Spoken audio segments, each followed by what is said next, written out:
Good afternoon, everyone. Welcome to our council meeting of August 25th. All our members of council are present, and I will now call the meeting to order, and it's 1 p.m. Before we proceed with the agenda, I would like to acknowledge that this is Ed Whitmore's first council meeting as CAO and Jordan Webb's first council meeting as deputy CAO for the township. On behalf of the council, I would like to congratulate both of you for your commitment and time for the township. And we will proceed now with our land acknowledgement.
We'll now have a moment of silent reflection.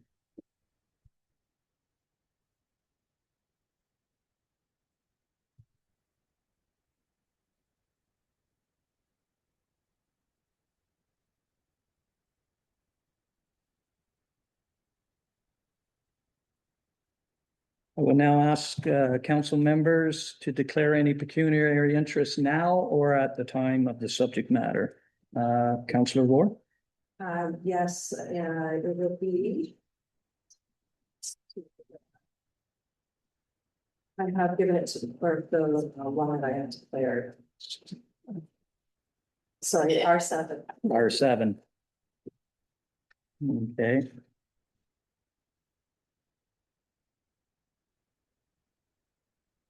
Deputy Mayor Burt? Yes, and R3, the super seasonal bylaw. All right. Moving along, may I get a motion to approve today's agenda as presented or circulated? Councillor Walsh, Deputy Mayor Burt, as presented. Any comments? All in favor? Motion is carried. Approval of the minutes. I'm looking for a motion to adopt the regular council meeting minutes of July 28th as circulated and or amended. Councillor Ward? As presented. As presented. Councillor Hodge-Greaves, seconder. Comments? All in favor? Motion is carried. Business arising from the minutes. Deputy Mayor Burt. Thank you, Mayor. Just from R10 in the last meeting, and this question is for Jeff, the ICI bins that were changed from at the transfer station and moved back into residential use. Have you had any feedback, negative or positive, on that change? I don't think no, we haven't had any comments. Okay. As far as the commercial, I don't think they're missing. And it's been a great asset because we're getting a lot of overflow now with mostly containers. So one was fibers, one was containers, so we temporarily put a container sign on the fibers because that's where the need was. So that's been an asset to have those extra lithium bunching, but they haven't been tracked at the comments. Okay, good, thank you. And just one more, but Go ahead. I mentioned last time about the agricultural roundtable tour for elected officials. I just want to make sure everybody around the table, if anybody's watching that is running to make sure they got their invitations, because some of them ended up in the junk mail. So if that's the case, just check. We do have 39 signed up already, so some of us who are organizing may be driving a few people. So we've had a really good response. So I just wanted to put that out there. So thank you. Okay. Moving along to consent agenda. We have correspondence items C1 through C14, staff reports R1, and Business Advisory Committee meeting minutes. Do we have somebody to approve as circulated and or amended? Deputy Mayor Burt. Councillor War. Yes, I think all of us. Everybody has some to pull, and I've put your names down here. So C1, I'll start with Councillor War. Yes, thank you through the mayor. Yes, I was just wondering, because I saw a couple of things that I thought would be interested for the Business Advisory Committee. One was the Peterborough Innovative Cluster with the ROD funding. And I thought that might be some good information to send to the BAC. And I know that Councillor Walsh sits on that. I thought that was a good update for local businesses. And there was one other thing that I thought was interesting was Canada's pre-budget approval. And I see that, you know, we all say that we want to say in things, and the consultation process is open until September 8th, and there's never been a more timely time to be engaged in that consultation for the budget, federal budget. Right.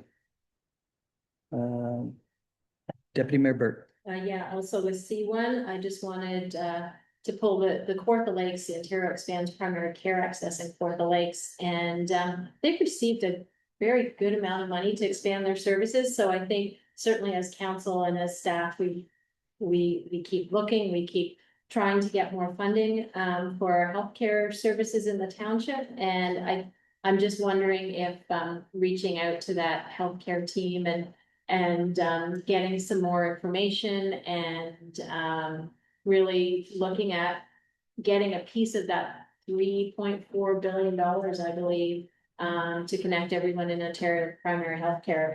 And again, maybe, you know, the partnerships that we have already in place and using those partnerships to get some of this money. So I think this is an important piece for us to keep moving forward. Okay. C5, Deputy Mayor Burt. Yes, that's the support to permanently double OSIP funding. I don't see how we can say no to that. So just a motion to support on that one. Seconder, Councillor Hodge Greaves. Any further comments? All in favor? Motion's carried. Moving along to C6, Councillor Walsh. Yeah, I just was reading through the city of Belleville's motion. There's a couple of interesting sentences in there, paragraphs that talk about around, you know, just open transparent communications. And the second part that was interesting is if there's any expenses related to project related costs should not be borne by the municipal taxpayers, they should be borne by the project people. So I think it's worthwhile again supporting that motion as well. Are you moving that? Yes, it will. Okay, Councillor Walsh moves for C6. Seconder, Councillor Hodge Greaves. All in favor? That motion's carried.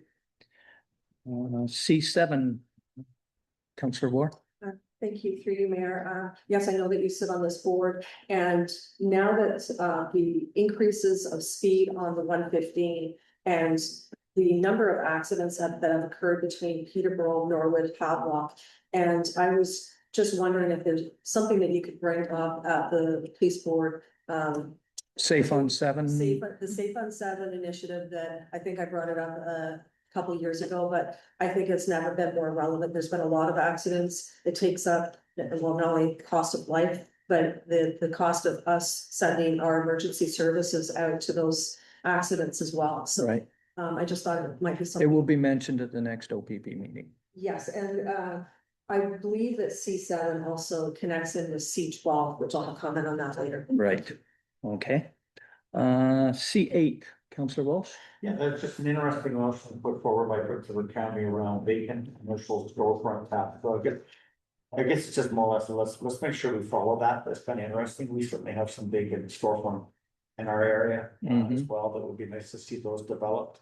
And if not, then at least we generate some revenue from them. So again, it's just more just, I guess, a watchful eye to see how that motion actually proceeds. Okay. C10, Councillor Hodge-Greaves.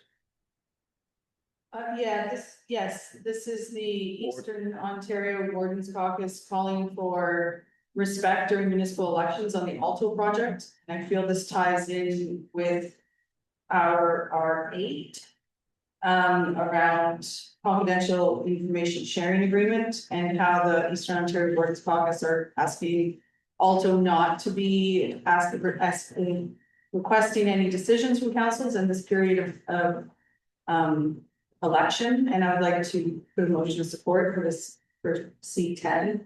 And then, yeah.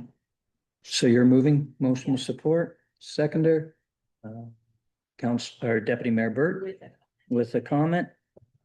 Go ahead. Yeah, we likely all pulled that one as well, and the second half of that was, I think, just as important as that a municipal advisory table. I think we're much stronger together, and for all the municipalities that are affected and groups, and I think this needs to happen. And to me, that's a very important piece of this, that this board with everyone needs to happen and come together. I think we're stronger together. So yeah. Okay. Any further comments? All right, all in favor? Motion is carried. C11.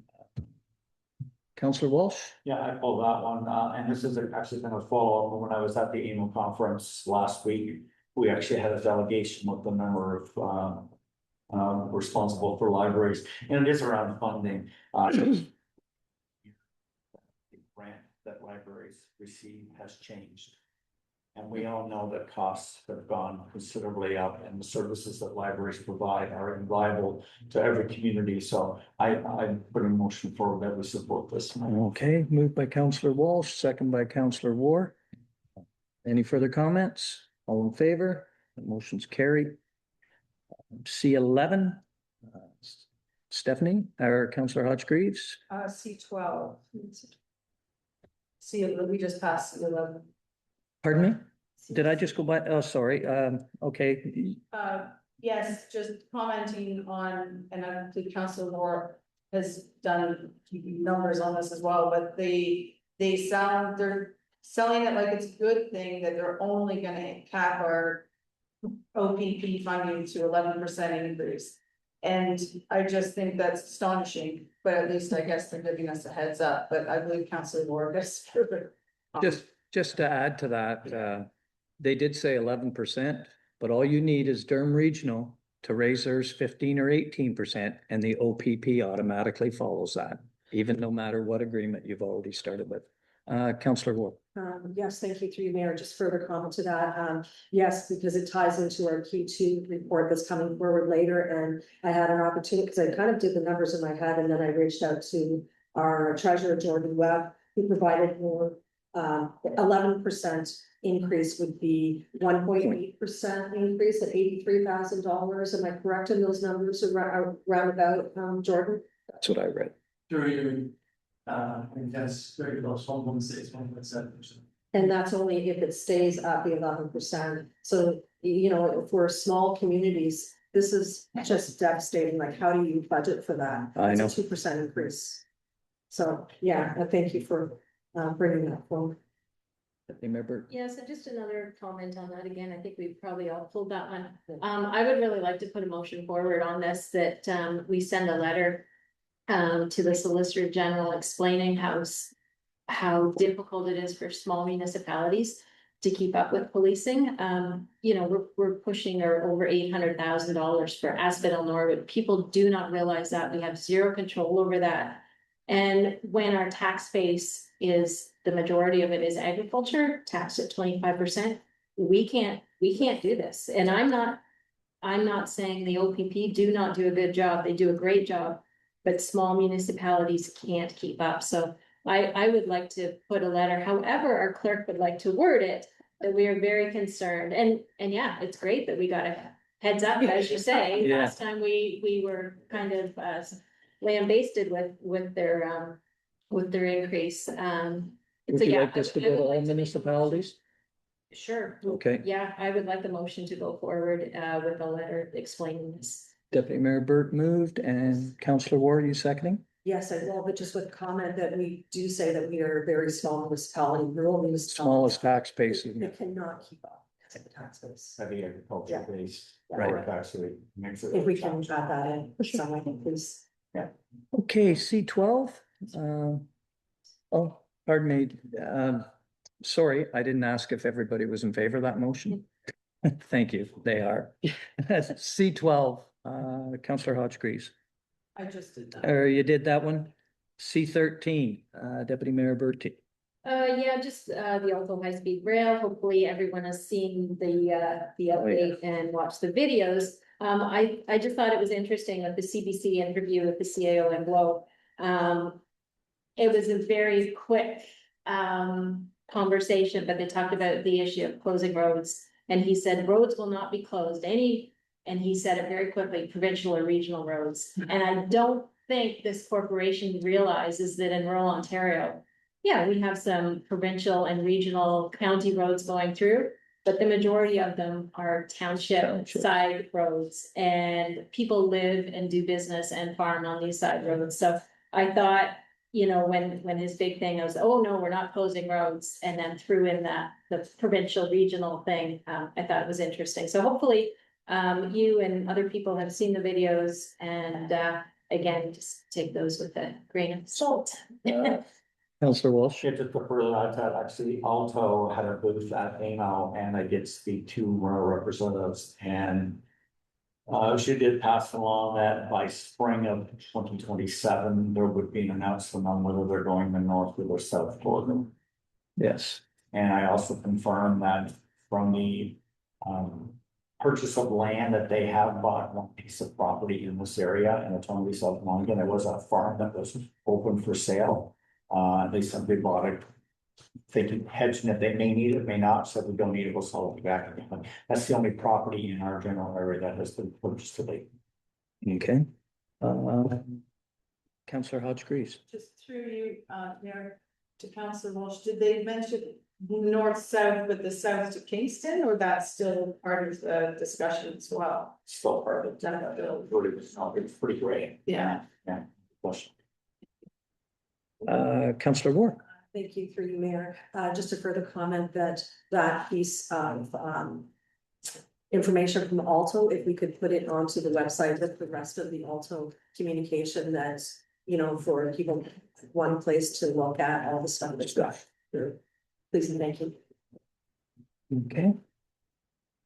Moving along to R1, Councillor Ward. Yes, thank you, through Mayor. Just one thing that I wanted to bring up, because we've been talking about it for a while, and it goes into one of the delegations that's coming up later, is the aquifer capacity report schedule and some timing on that. And maybe I'll leave that to the delegation, but I just want to make sure that we bring that forward. The discussion is coming forward with the delegation. Okay. You also had Business Advisory Committee. Yes, thank you. This question would be to Councillor Walsh for the DAC. I noticed the newsletter that's going out and about businesses. I think it's a great idea, the profiles and everything that's happening. But I was wondering if council could be included in those newsletters, because we don't receive one.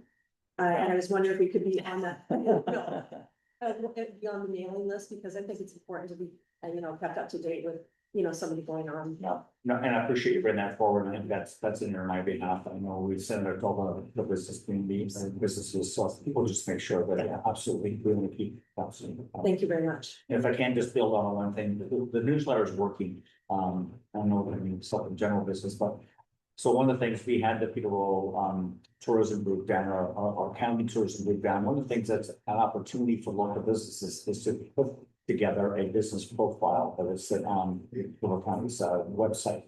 And I spoke to the two students that were at the last month of just doing surveying, and they said our region, we've done the bulletin on it, saying how simple and easy it was to do, and our region was a great pickup. We had a lot of businesses actually put their profile on, so it just goes to show that people are reading that news all of a sudden. Well, that's great.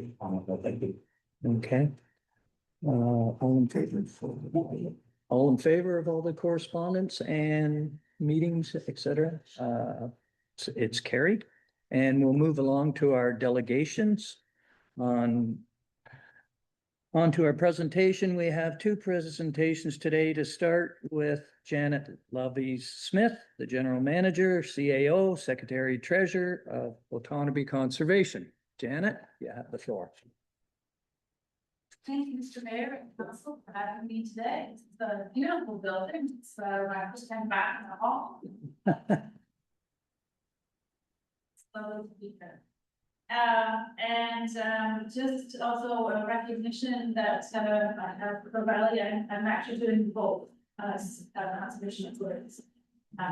So it's morning and Margaret and Karen. So, but on a regular basis, I'm passing through your beautiful team. It's lovely to be here. If I can, just also hearing your work that you had already in the council meeting, I wanted to just thank you and your volunteer fire department. I was actually one of the witnesses for one of the accidents on Highway 7, very recent, was the one called 911. And your volunteer fire department showed up. They were very professional. They were extremely helpful in a time of crisis and very calming. And I just recognize the great work that they did. And I did reference it to the hospital and I saw that email that I was very impressed. Thank you very much for that, Jen. Pass on my congratulations. They did their work and You ain't go got back and address that. And then at the end, I'm also happy just to reference the 2027 draft budget. But the reason that I'm gonna jump on, the reason that I'm here primarily is to speak about the consolidation of the conservation authorities. So this is, we're not going to get these links, but these are good information for you, in particular that second link, which I will reference later on. But this work is moving along at a good speed that the provincial government has decided that we are consolidating our conservation. Next slide, please. So I have borrowed some of these slide decks from various presentations that I've been, because it does actually speak very well to where we're at. So this is a provincial slide, and we're right now in phase 2. Which is about collecting information from all of the conservation authorities. We have not yet had our transition yet. We have done a number of those things, and we're moving towards the phase 3, which is February the 1st. Next slide. This is again another MSP slide. And it's really helpful in terms of saying, you know, what are the things that are going to change and what are the things that are not going to change. And really one of the main questions that we do get at both conservation authorities is around our dams and managing our dams. The various programs and services that we have in place are going to continue. They might change a little bit, especially in our plan review and permitting program, which is where the province is very focused. But all of the other components that we have are not changing. I will highlight one of these that we are still waiting to hear a little bit more information, and that is where and how we will see the budget. And so for the mayor and deputy mayor, you will see me tomorrow morning at Peterborough County, presenting a little bit about that as well. So, next slide. I have included a lot on the next 2 slides. But it's important that there are a few things that are happening. So one is the consolidation. So there are 36 conservation authorities currently in Ontario, and we're moving to 9 regional conservation authorities. In addition to that, the province has set up a new ministry, and that is the Ontario Provincial Conservation Agency. And that agency is in essence providing the direction to the regional CAs. So not a lot of conversation or understanding that alongside that, these things should also be developed. A long time ago, for those of you that might remember, there was conservation authorities actually did have a ministry or a division inside of MNR. That was a different type of a relationship. It's a very supportive relationship of the things that needed to happen in our watersheds. This relationship is very directive in terms of the things that they're looking for, so the RCAs to achieve. So you can see the flavors in terms of what we're doing. There are 9, but we and describe. Go to the next slide, please. In terms of what they're looking to ensure all of these 9 regional CAs apply. And this agency will also have a board of directors, which they're currently. Next slide. So this gives you a picture of the 9 CAs, and it originally started at 7. It was in December after consultation and PR comments, posted comments, that it moved to 9. And you can see that some of them are large. The largest is ours in terms of consolidation. So if we go to the next slide. Eastern Lake Ontario Regional CA is 7 conservation authorities. Originally, it included Central Lake, which is the one closest to Toronto. Through the consultation, it shifted and then it went northeast. So we now have so it's the consolidation of these 7, which is again geographically and by number of CAs the largest translated. So next slide. The province has appointed their 9 project executives, and ours for Eastern Lake Ontario is Asphodel-Norwood, and she's currently, well, she's now stepping out of this role. She's the general manager at Basin Region. Some of you might recognize her also as a counselor. I understand that. So she has many hats, but right now her newest hat, if you will, is project executive for the consolidation. And it is an appointment for approximately 2 years. Really to lead that process. And next slide. So those project executives have been appointed. They chair those meetings. Those meetings have set agendas for the province. We have not yet had one.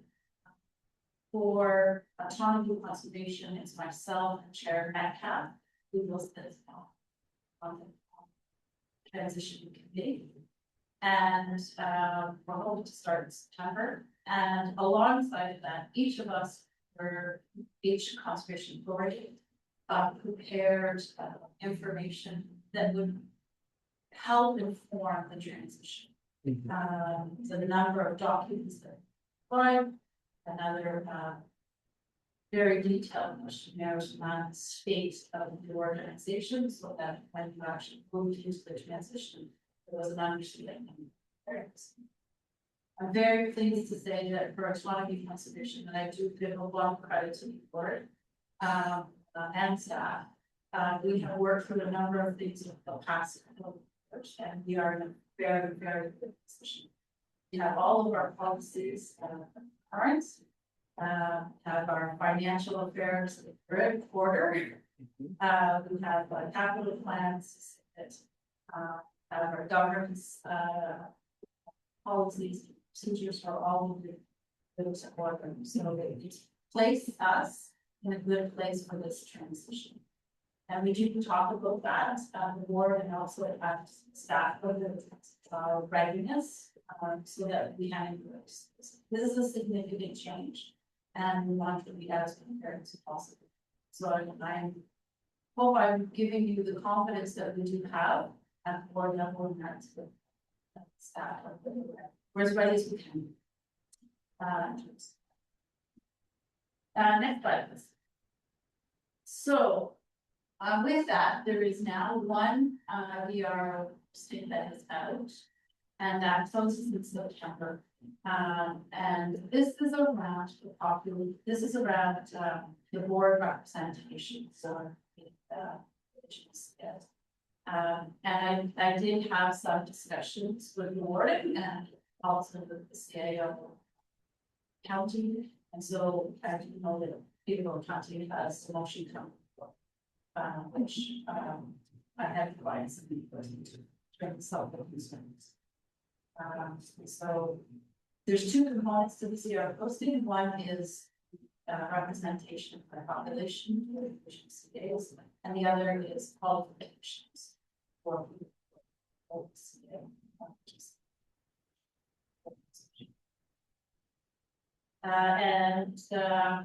So this is part of that posting. It comes out of the sub.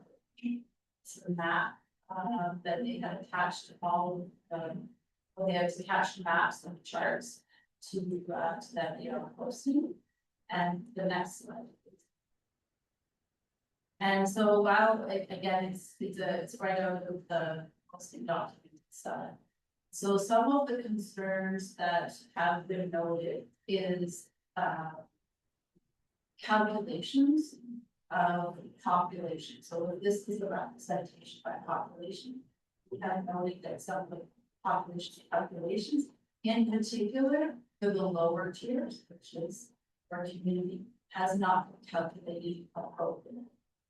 And so if you look at Peterborough County, it actually really does say that you only have a full percentage in the RCA, which in fact that's the case. It is. And the second piece is that we haven't calculated all of the lower tiers. So what I have raised as a concern to the board and the CAO is that Peterborough County should actually have 2 seats by our calculations in mind.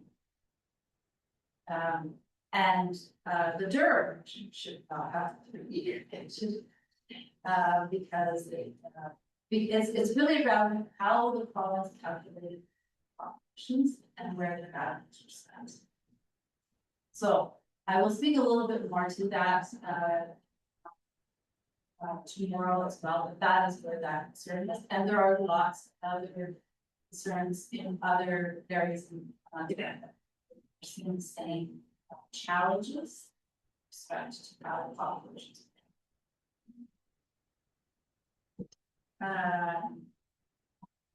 And then yes. Let's do that one.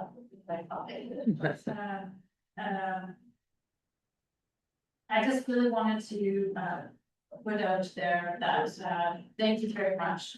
I did put up the call to say I'm happy to come to anybody's council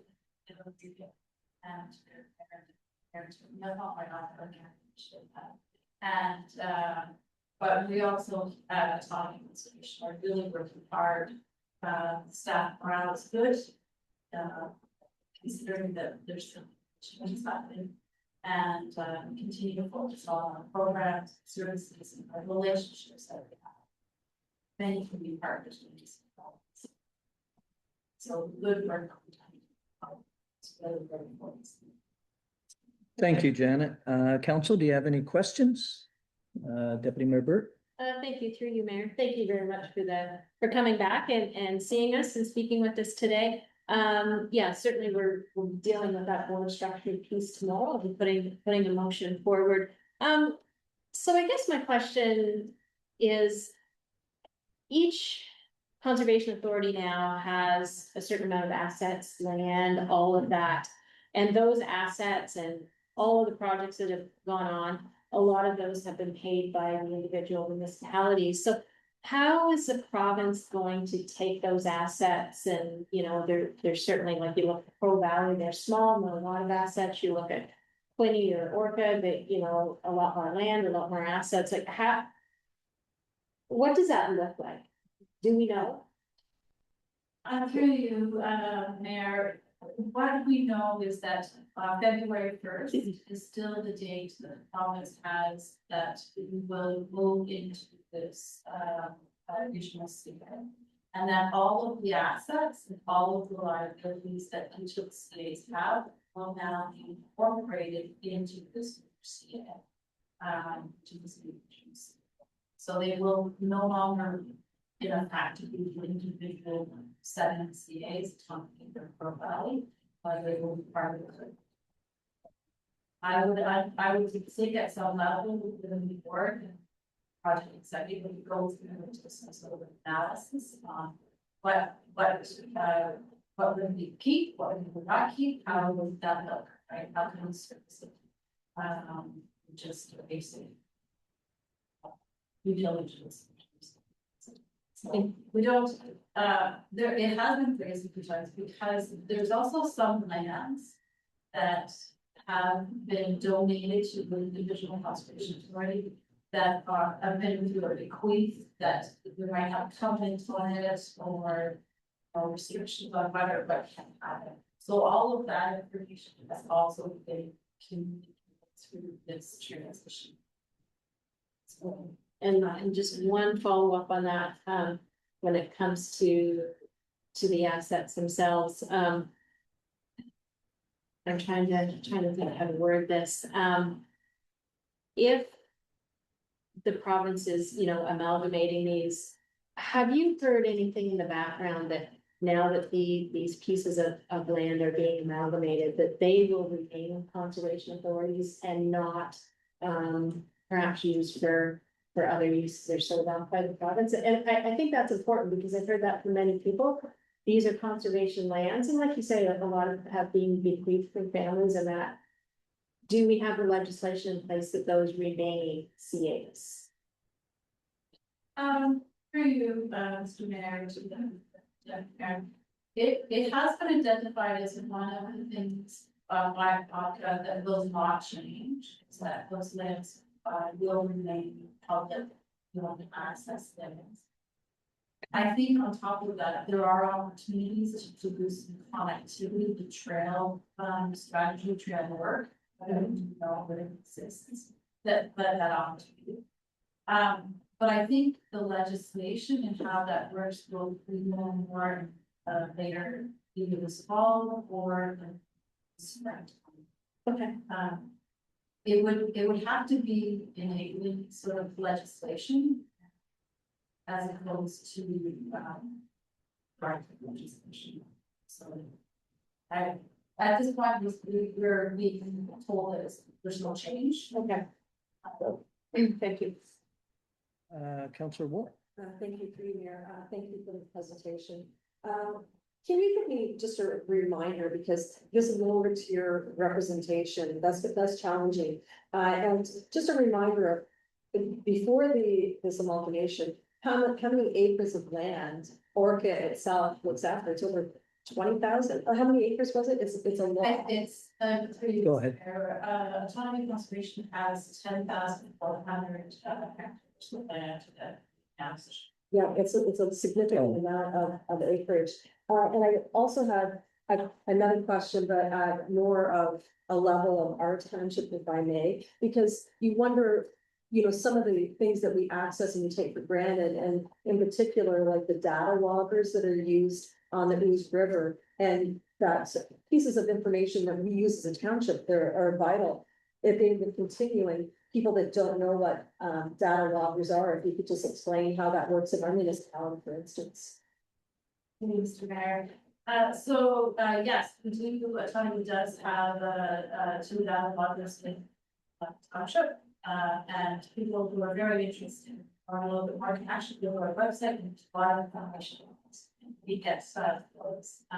So we use that a lot for our flood forecasting program, but we also use it to stream river issues.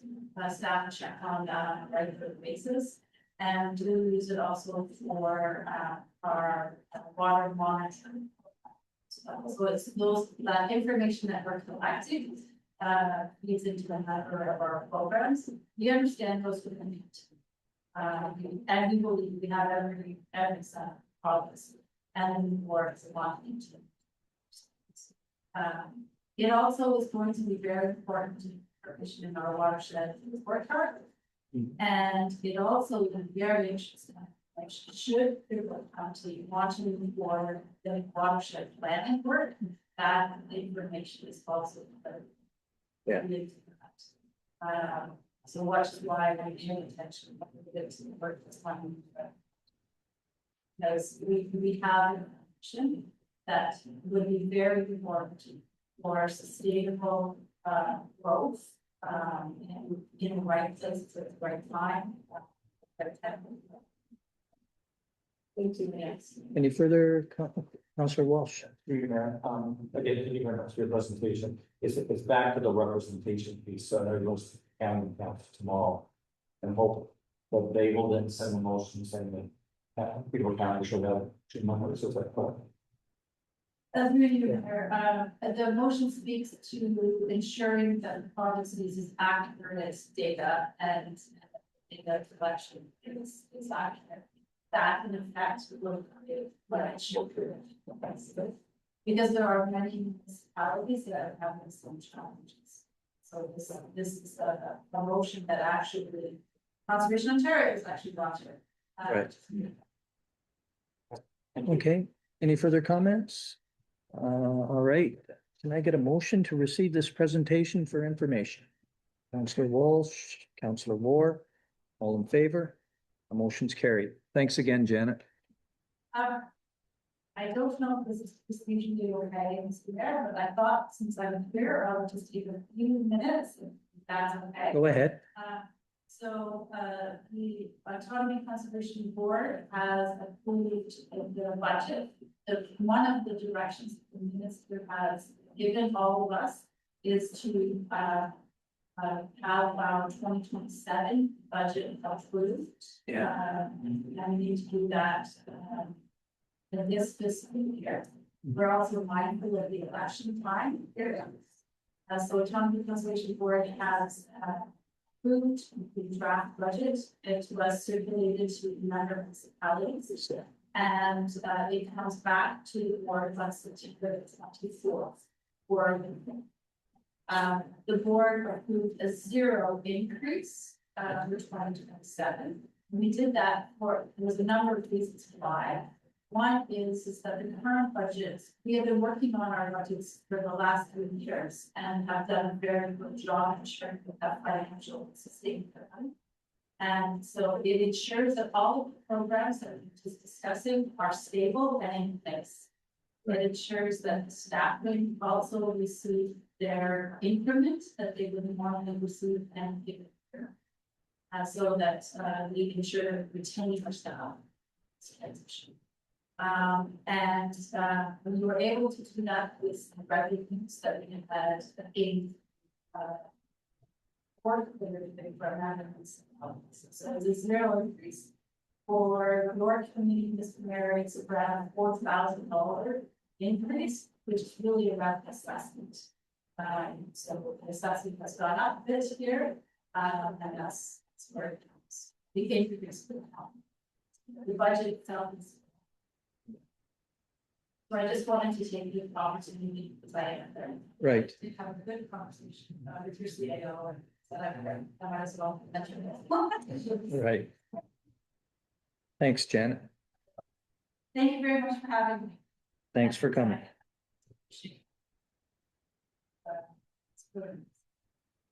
Very good. Okay, thank you. Next, we have Michael Lord from DM Wells here with us. Status update. Mike, if you'd like to come forward, you have the floor, sir. Asked to have easy tutors here. Okay.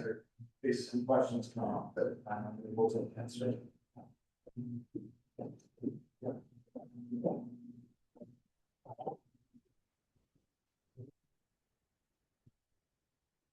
Thanks for having me again.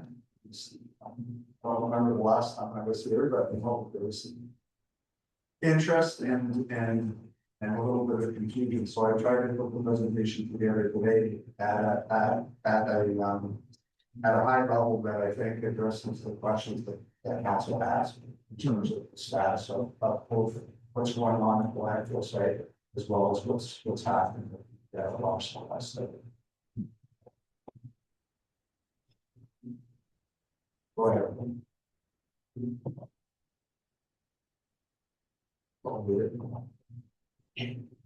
Yeah, so we've been, as you know, we've been working on the model and Asphodel landfill sites for several years now.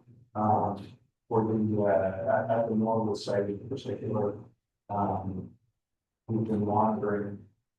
Well, the site has been monitoring for a long time, but we absolutely are comparing it from leachate with the landfill site in both groundwater and surface water surrounding the site.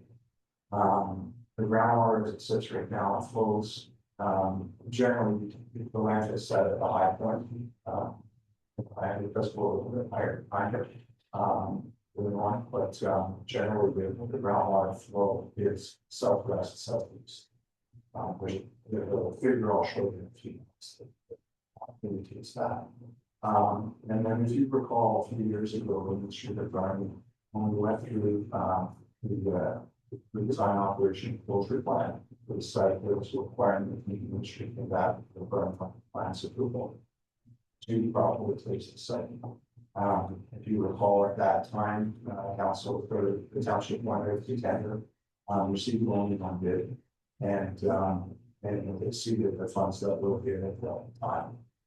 So council staff asked us to sort of relook at that and see what other options might be available. And as indicated in through all this report, Green Brothers, who wants to see that it allowed Mr. Walter to move forward in terms of that conversation. And quite frankly, Green Brothers has been very, very helpful in terms of we had looked at a number of options, and I think it's important for you to understand how we got to the conclusion for landfill one. At the site, the closure plan identified that we were going to essentially cap the site. And which is typically what we would do at a landfill site. So you prevent the precipitation from infiltrating garbage. If right now there is not a cap on the site. And typically what would happen is when you reduce the amount of precipitation, you reduce the amount of leachate that's generated on the site, and therefore you reduce the amount of contaminants in the groundwater. This site, one of the challenges that we had identified was that even if you put the cap on the site, there's a significant amount of groundwater that actually flows horizontally through the site from the north to the south. And so capping on absolutely reduce the amount of leachate, but wouldn't reduce it all in terms of how it gets leachate getting carried from the southwest.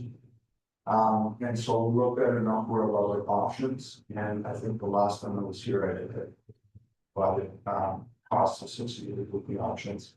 And landfill mining, and then creating essentially a new cell that in two facilities. Yeah. Is what is the option that was much preferred. A little bit about landfill mining. So what we're doing is excavate all of the material in the landfill site, put it through a trauma scrape, be able to capture all of the recyclable materials. Years ago, Daryl and I did the Havelock site, the site on the 6th line, if you recall. And at that time, people typically are very surprised when I say this. We had 70% volume recovery. So 70. 70. So only of all of the garbage that was in the site, only 30% went back in. Yeah. So you think about it in terms of what's in there. You're gonna have tires. The site's been around for a long time. You're gonna have tires, you're gonna have propane cylinders, you're gonna have metals, and wood. And Lindsay's just finalizing the report right now, but it will come to the township. Lindsay probably the next week or so. That captures this, all of the work that was done, and there we did dug a number of test holes, so we could actually see what was in the site, as well as how much the site. One of the benefits is that, well, with the original number that was there in terms of, the total volume in the landfill was somewhere around 250,000 cubic meters. It's considerably less than that based on what we found. Now, some of the garbage is in places that we didn't expect it to be, but nonetheless, it's less than 200,000. So then once it goes through the screen, so the recyclable material will be taken off site and taken through for instance, tire recycler and that sort of thing. And then you have a couple of things that are left over. One is the fines that come out of the landfill. So if we took a 1.5 or a 2 inch screen size in the trauma screen, everything else falls through. And what's left, we call those the fines, what's left can be stockpiled and be used later to grade the site. And once you did her work, she actually did some testing on the building material to make sure that it wasn't hazardous, there wasn't any contaminants in it that it wouldn't share. But we can use that as a way to regrade the site. One of the costs that came when we put the temporary proposal was the significant cost associated with having import material to be able to shape the site. And so the fines in the landfill will help with that. There will still be the need to shape the site to be able to import some material, but not as much as you had in. And then the rest that you're left with is the material that goes through the trauma and it needs to be re-landfilled. And so what we're proposing is to I'm telling you a story here, and I'm not keeping up with my slides, but now we'll get there in a second. I'm still on that same slide. So, and so the idea there, because we're very concerned about, the existing leaching that we're seeing in the site, and also solving the problem. One of the things when we look at landfill sites or any contaminated site is to deal with the source. Right, and in this case, the garbage is the source. So our proposal is to create a much, remember I said that you can get up to 70% savings. Mhm. So essentially, if we're looking at, I think it's 194,000 cubic meters is what we found is in the site. It'll all be captured in the CT report. But whatever 30% of that 194 is what we're going into sell. Lindsay, do you remember the exact cubic meters and then we sell? 24,000. Yeah.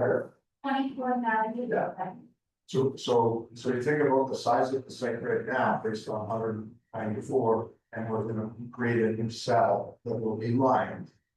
And bottom, so have a plastic liner and a plastic cap on, and we're going into the waste.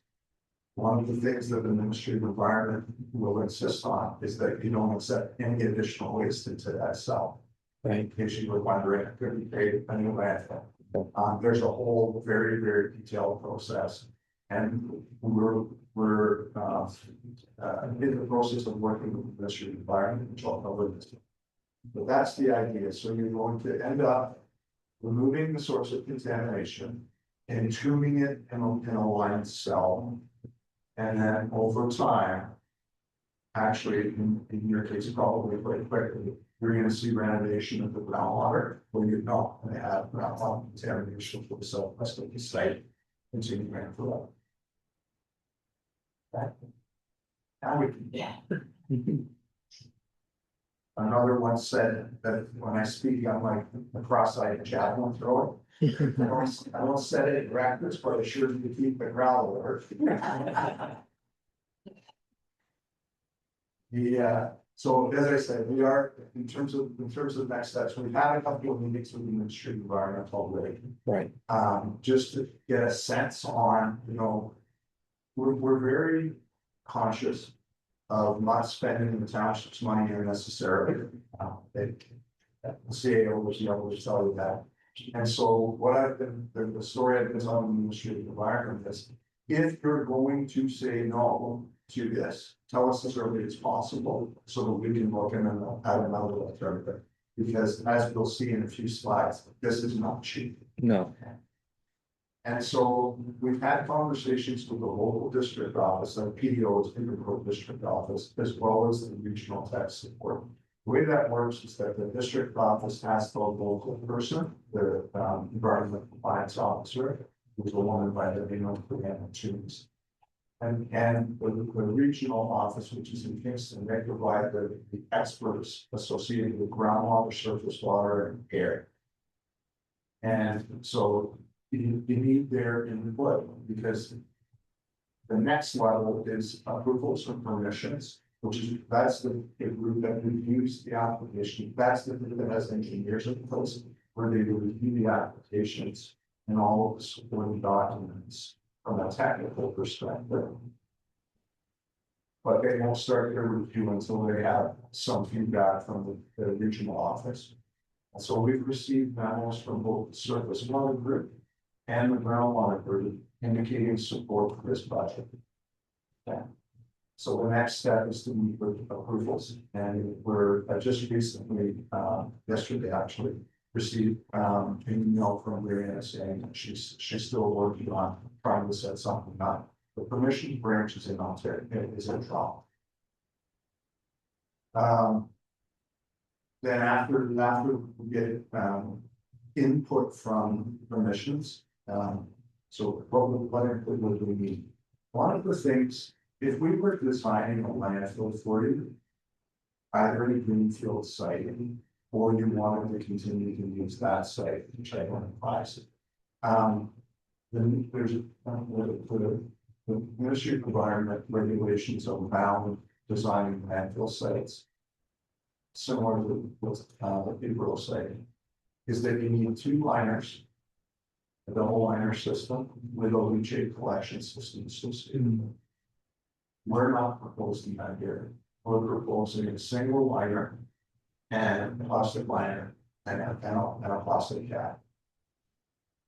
You can appreciate how much the cost would be for a double liner system as well as a leachate collection. But the most important thing is you don't have capacity in your sewage plant to be able to hydraulically or biologically accept leachate from the landfill. Right. So all of these things sort of went into the evaluation of those options. And so moving forward then, assuming that we can get support from permissions, and it's looking, I will admit, it's looking pretty positive right now. Then the next step is to do detailed design drawings, update the design and operations report to reflect the mining component of it, submit an application to an MPCA, and then hopefully the PCA gets turned around relatively quickly, and then proceed to construction. Yeah.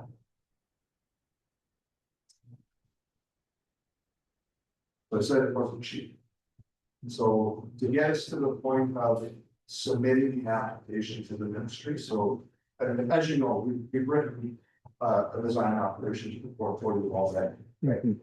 We're just going to revise that to incorporate the landfill mining aspect to it.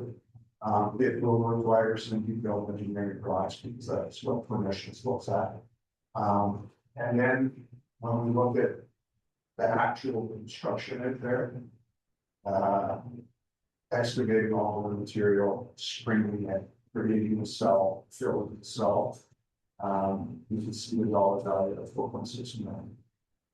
And then we did put in a fairly healthy contingency there, mostly because I don't know what other things. We might be the Havelock site.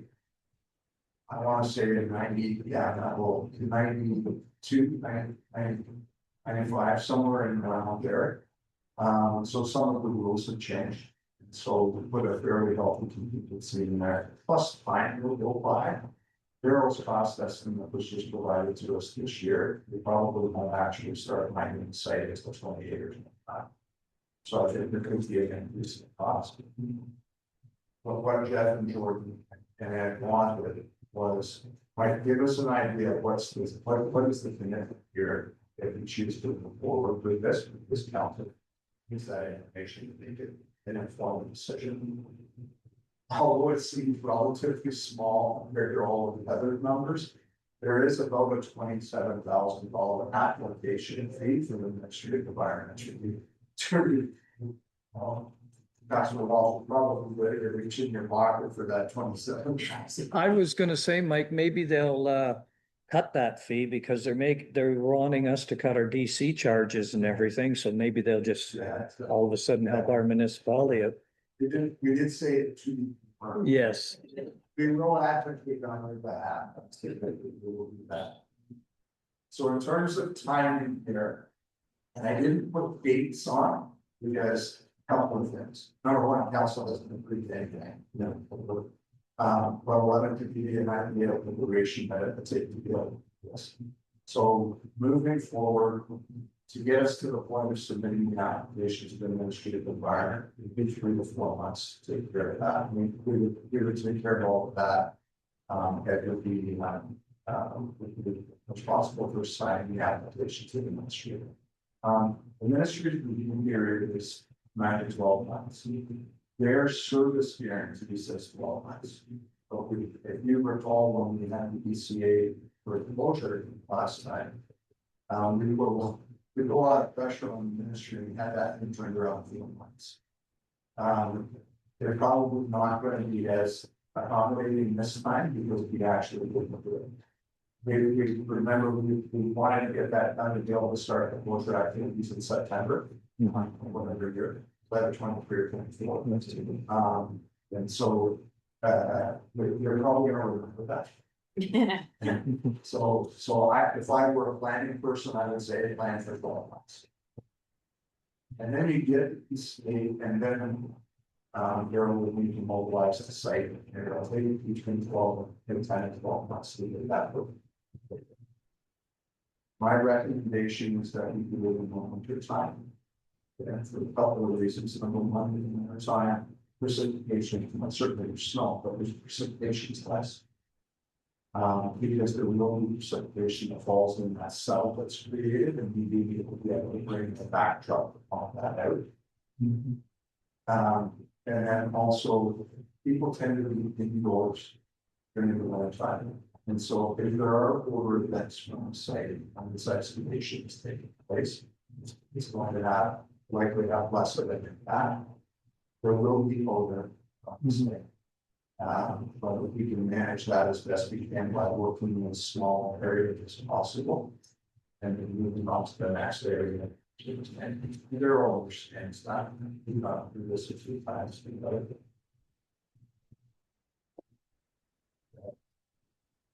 This is the figure that I was mentioning. You can see those blue arrows. That's the direction of line movement from the existing landfill site. You can see I'm colorblind, but I'm going to say that that's orange. Yes. Equivalent there.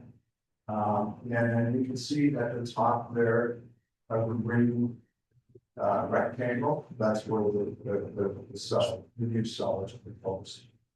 There is a bit of method to our madness when we selected that location. Wanted to not disrupt the existing operations of the transfer station. The transfer station where we involved in all this is taking place. We can easily fence off the landfill from the activities that are happening there. People can still use the transfer station. As well, we can go around the transfer station to well replace the material and stuff.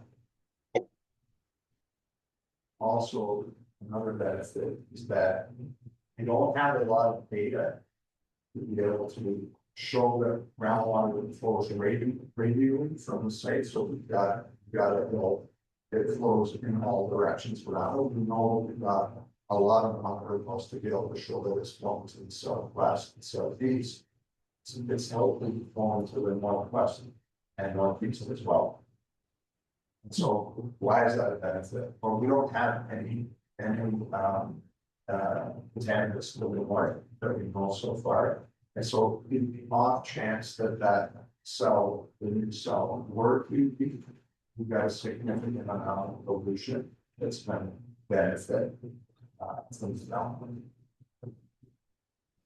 And then we can also see for the next part of the presentation where the municipalized bylaws are located to the bottom line there.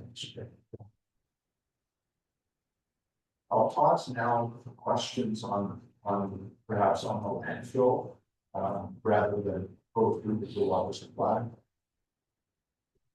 Council, Councillor Ward. Thank you, through Mayor. Thank you. You explained things very nicely to us, you know, that we can understand and really to do nothing, we can't do that. We have to do something. So really that the option is pretty clear what we need to do. It's just, it's a cost to do this, obviously, but I want to thank you for presenting it so nicely to us so that we can move forward. I don't have any questions about this because I think it makes sense, but to me anyways. Councillor Walsh. I'm just, through you, Mayor, going to echo the same thing that Council was said. Thank you, Mike, for giving us full smoke version. It's very easy to understand. I guess my one question on is, yeah, large significant cost. Are you aware where else this is into funding grant opportunities? No, not. Unfortunately. Being straight. No, I appreciate it. Yeah. Deputy Mayor Burt. Thank you, through you. Yeah, the first few times you came, it's like, oh, we really don't want to listen to you, but this time around, we know the direction we're going. And, I never thought I'd say this, but hopefully it's only 5.6 million, but chances are that that's going to be a little bit different. I do have a question. You mentioned about the recycled materials, 70% of it, was recovered. And I guess it will depend on the contract, with drains. But from that recycled materials, will it come back directly to us? And maybe that's a question for Jordan or Ed, because those can be sold. And so is that a bit of revenue for us, or what does that contract look like? So that's my question. Or you can get back to me on it. Yeah. Okay. Yeah, through you, Mayor, Vince and I have been working together on, there's gonna be some costs and hazardous waste. And things like Yeah. that, but I think there will be some revenue shares, which grant also definitely that, so. Hopefully. Last case scenario is a wash, if there's some other revenues. Slot on the back of anything, it's yeah, I think so, I mean, that would be, I guess, supposedly some of the revenues all paid for some of the. Yeah. Actually, maybe the rooms. Yeah, okay, that was what I was wondering. And then you'd also mentioned, just other alternatives and maybe you don't want to touch on them, maybe we wait and see what happens, but you said if this was the go, there are other alternatives to look at, and well, I guess you Like- mentioned one, the double and the shake collection, but seems so out of touch with our problem, but are there other solutions, or do you just want to leave that for now and see where we land? I'm happy to do this because I'm apologize for glossing over it because I didn't want to talk about the options that we looked at. Forget what it was, it might have been more than a year ago, that it came before council, and there was a slide that identified 3 options. And, well, not including the nothing option, 3 options that included a certain cost. The first option was say, I don't remember the order, but the first option was to simply leave it as a cap to say. And that was at that time option to be rented. Because of the and that's the application spirit. The second option was to mine. And the third option was to excavate all of the material. And dig it, the best one. And if memory serves, I think that cost estimate was 11.4 million. Yeah. Something like that. Yeah, that's very I'm going way back when it should be sliding. And then the cost to cap it only was 1.2 or something like that. And this is in the middle. Yeah. The challenge, as I said, with the cap is that it's not going to solve the problem. And when I get into the water supply, you'll understand why that's important. And then also, when I get into that, you'll also be able to think about timing. Because there's some very positive news. I don't That's a challenge too, but there is some positive news in the second part of this presentation. Yes. I think council would be encouraged. And follow up? just a little follow-up on that. So obviously that third option or the highest option was taking that material to Bensford. You had mentioned today, the double liner leachate collection. Where does that fall as far as cost? So, We didn't consider. oh, okay, so that's not, Yeah. like, if this doesn't fly, that wouldn't be an option.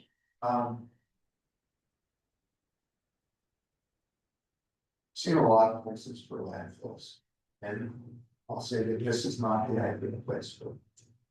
No. If we were to propose this location for a new landfill, the ministry would. But, okay, I guess, sorry to clarify, not for a new landfill, but to mine it, put the material in, if they're not. If they don't accept a single liner, would they accept a double liner? Of the mined material? Short answer, yes. Okay, Longer answer, this is, I think, anything that I would love to for them. okay, thank you. That's what I was trying to get at. Okay, thank you. So hopefully this is the one that they accept. Yeah, the challenge you see is, as I alluded to earlier. The leachate collection system is great. Where do you take it? Yeah. So right now, ordinarily it would be tied into the sanitary system in some capacity. But we're in a situation right now, and this is Jordan Ed's challenge, is that you have an application in there right now to fund your sewage plant and the pumping stations. And then they're staring at this kind of cost here. The last time, Mr. Rivera was here, last time we talked about it was, we can't do both now. No. So help us understand when we can do what. And what are the costs associated. Thank you. Okay, Councillor Ward? Thank you through you. If I just may have one follow-up, you said about like approvals and things that, you know, our staff and you are working through. Is there anything from the council table that we can do to help these approvals go forward with, like, or we're at, we've already asked, in 2024, we can't ask again. I'm just wondering if there's anything around the council table that we can also do to move it forward. Short answer, yes. Longer answer is, let's see what permission says. We've always known that once council becomes aware of this issue, it's, you know, it's a real issue, and so the Ministry of Environment is about protecting that. And so when there's a proposal in front of them to be able to do exactly that, remember, environment compliance approval is actually a license to pollute under controlled circumstances. What we're saying here is that we're going to stop them. So they would be very much encouraged to get this thing approved as quickly as it does. What I assume is that give the municipality enough time to build the accumulate funds to build it, right? So I definitely some direction and for that in terms of, you know, do I push it really, really hard, or do we need to buy over the time? By the time. Like next one. Councillor Hodge-Greaves? So that would indicate. Once the closure plan is approved, then it has to be done within a certain amount of time, once we begin it as well, is that, but you can't just be like, oh, okay, we'll get to that in 5 years, we need to be working on a time frame. Yes, the current ECA said that I believe it said that the site needed to be closed within 2 years. When do you recall the time frame for closing the site? They actually said September. Right, yes, I do recall that. So ordinarily, it would be a condition in the ECA that says you shall complete all of this by a certain time period. When we did the work for the composting facility in Peterborough, it had to be built within 5 years. Any further questions on waste? No? I'll let you continue, please. All right, so the water supply, as I said, this is the positive side. Yes. We've all wondered what's going on there. And to answer your question, I checked with Ian earlier. And he said that we should have the lasting and vulnerability study submitted to the township in mid-October. So hopefully before production. Good. I did hear it. So our current group scope, that we've been working on quite some time since 2024 is living in detail around our assessment as well as an amendment to your permit to take water. And what we looked at, and it was a moving target for a while, but it's very helpful to be able to get some clarity on this, where we looked at a 20-year planning horizon, how much development is going to happen to the municipality over that village over that period of time. We also conducted a bunch of investigations. We actually drilled wells through the bottom of the Mill Pond. We went out there and Lindsay, not me. Went out there and we drilled from a large. So we actually, one of the questions we had was what's going on.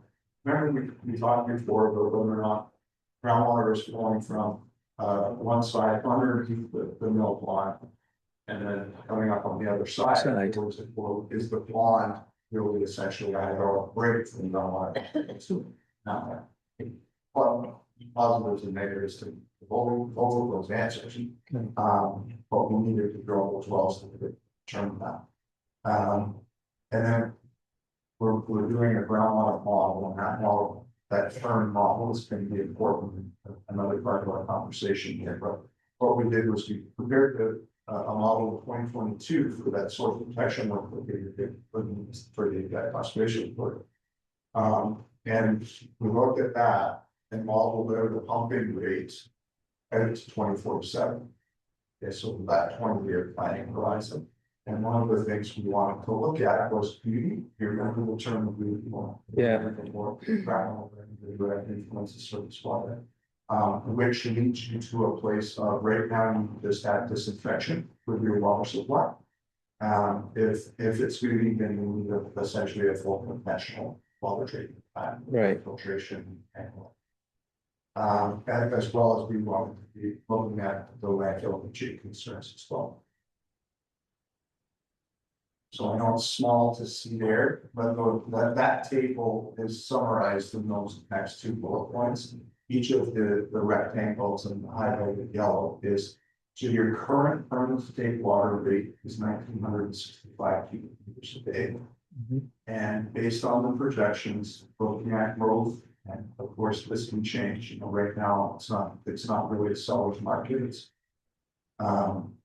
there's not a lot of movement in real estate, so it could be, you could be buying yourself a little bit more time, but using the current rate and the projections that we look at, you need to increase your permit to take water in 2034. Okay. By 2047, through that planning, 20-year planning horizon, the demand, the maximum day demand will increase to 3152 cubic meters a day, which is about a 60% increase. Next slide. So here's the positive news. So you can see these, you'll see these in that capacity vulnerability report. On the left-hand side of that figure is the model that we did in 2020. Sorry, 2022. And you can see where the mill pond is, and the way, and we didn't have as much data to be able to, it was more than a guess by a long shot, but we didn't have a lot of data, which is why we looked for the black position data. And you can see that groundwater is flowing from both sides of the mill pond toward the municipal water supply. And so through all of these investigations, we know a couple of things. Number one is that the aquifer, the ester is very, very complex. And if you look at those red path lines, the red colored path lines, they capture the zones under the different pumping scenarios. Right, so we pump in, I want to be with salt water rather than pump tank. It's still in so we were able, once we move well, my well side, we included that pumping testing involved, the first time we had that in 2022. And so we pumped that 3152, which was that 2047 time horizon, and it doesn't appear the whole lot from the null line. Right. Which is a good thing, right? So therefore, we've shown that it's not beauty. And so therefore, the type of treatment doesn't need to, we don't spend a lot of money on the well treatment plan. But even more positively, you can see in the figure on the right hand side that the majority of the water is being drawn from the north to the south, not from the east to the west. And if you recall, the landfill is on the right side of that figure. So one might conclude we don't have anything to worry about, right? Why are we even considering closing a landfill appropriately? This is why I said this is a model. This is a computer telling us on a balance of probabilities. So in my experience, in terms of the EJ eventually moving from east to west, it's not dead, it's wet. But this actually helps you when you think about water supply and the development, and your ability to commit to developers that you do have a water supply that's private 24/7. This is actually very, very positive. Next slide. So where are we here? Next steps. So Source water. the source water protection, we just need to contact the autonomy conservation to determine and the connection to the Trent Conservation Coalition to determine whether or not they can either not be to that plan. It wasn't cheap, if you recall the last time we did it for you. But the wellhead protection area is the key part here, and it does unlock that. We'll be sharing this with the industry environment as well. Because this is very, very good news. Right? It's good news in terms of the ability to serve the future development of the municipality, as well as it's good news in terms of this is not a time model, you must so to speak, you have to go with regular. As I say, share the results with NCPA and confirm that the requirements with the permanent state water. It's been a while since we had the last conversation with them about what their requirements are for permanent state water. And if there's anything possible about the current government, they keep relaxing things. And so whether that's good or bad is, I suppose up to debate. But at the end of the day, it might not be as arduous as what was originally thought. And then they'll finalize the reporting and submit the application in the 7. So what you'll receive is the applicant for capacity development ability study report in October. And then you'll have a chance to review that, digest that, and then moving forward, the all provide us some cost to be able to make the application for permits to take water. It takes a while for the industry to review it, longer than an ECA. It's much more difficult. So if we submit that in May 2027, you'll probably be in pretty good shape to be able to get the permit in place about 2034. Okay. Next slide. So here's the time frame here. Similar to what we said for the permit to take water application, 12 months. And we've seen it go much beyond that, 24 months. Some of the applications that you've submitted. You can see the other time frame. And those, some of them can be done concurrently. But if I would probably be conservative and.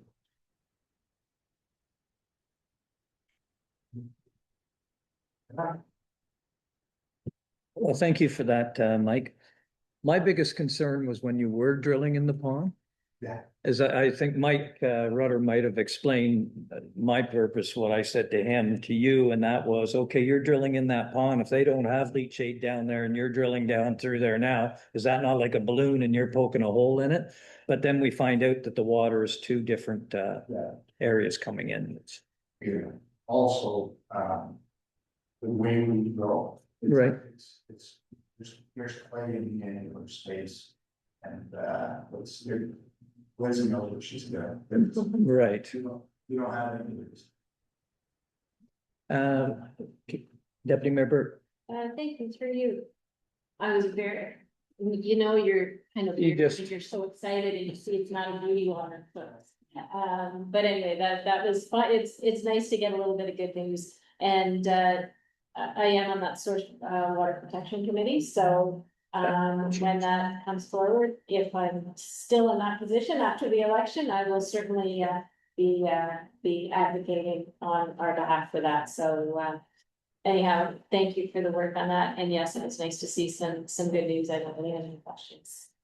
And like you say in your report here, you have to talk with Orca. I was talking to Janet about it, and you already have been talking to her, or somebody has, because they're already on it with the source water, which is a good thing. Councillor War. Thank you for you, and thank you for the good news about the aquifer capacity report. Yes, I've been a little bit of a pest about that question for the last few years, but I figured from the report, when I saw the difference in the modeling, that it would probably be good news for the aquifer capacity report as well. But thank you for the report and how simplified it was for us to understand. Thank you. Any further questions? All right, thanks again, Mike. Council, can I get a motion to receive this presentation for information? Please? Deputy Mayor Burt and Councillor Walsh, all in favor? Motion is carried. Thank you. Thank you very much. Great news. Staff and committee reports. We'll move with R2, Jeff. Landfill closure project.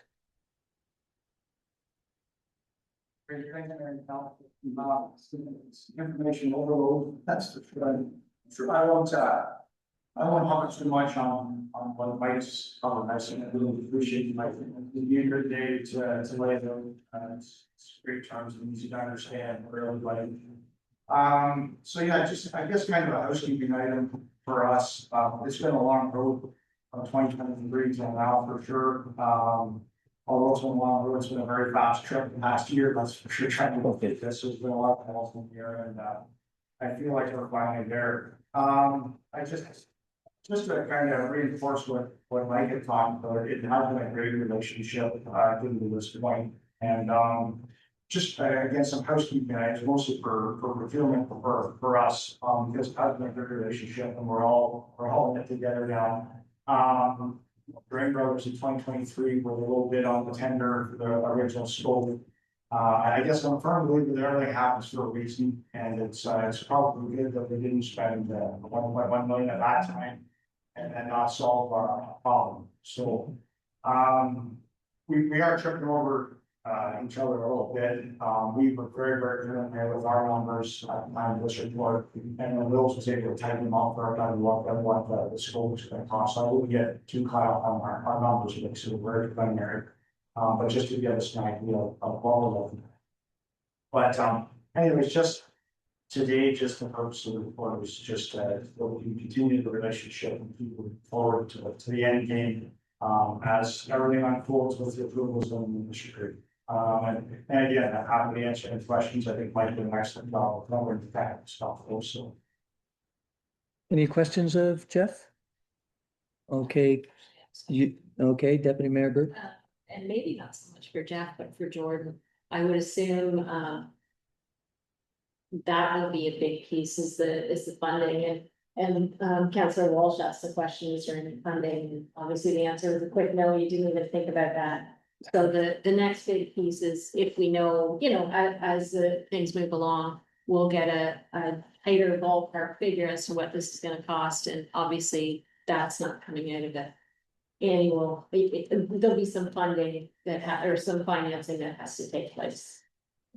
Through there, I think the first step, as Mike was laid out, was the approvals and get our solid direction where we're going. And I think meanwhile, staff will have our nose to the ground, to figure how this funding or advocate we will need to do to get that in. So, once we get our clear directions. Okay. Well, thank you, Jeff. Council, can I get a motion accepting this report and approving DM Wells and Drain Brothers Excavating to continue the work collaboratively throughout the approval, design, and construction phase? Councillor Walsh, Councillor Ward. Any further discussion? All in favor? That motion is carried. Jeff, you can continue on with R3. And Deputy Mayor Burt is going to be leaving the room.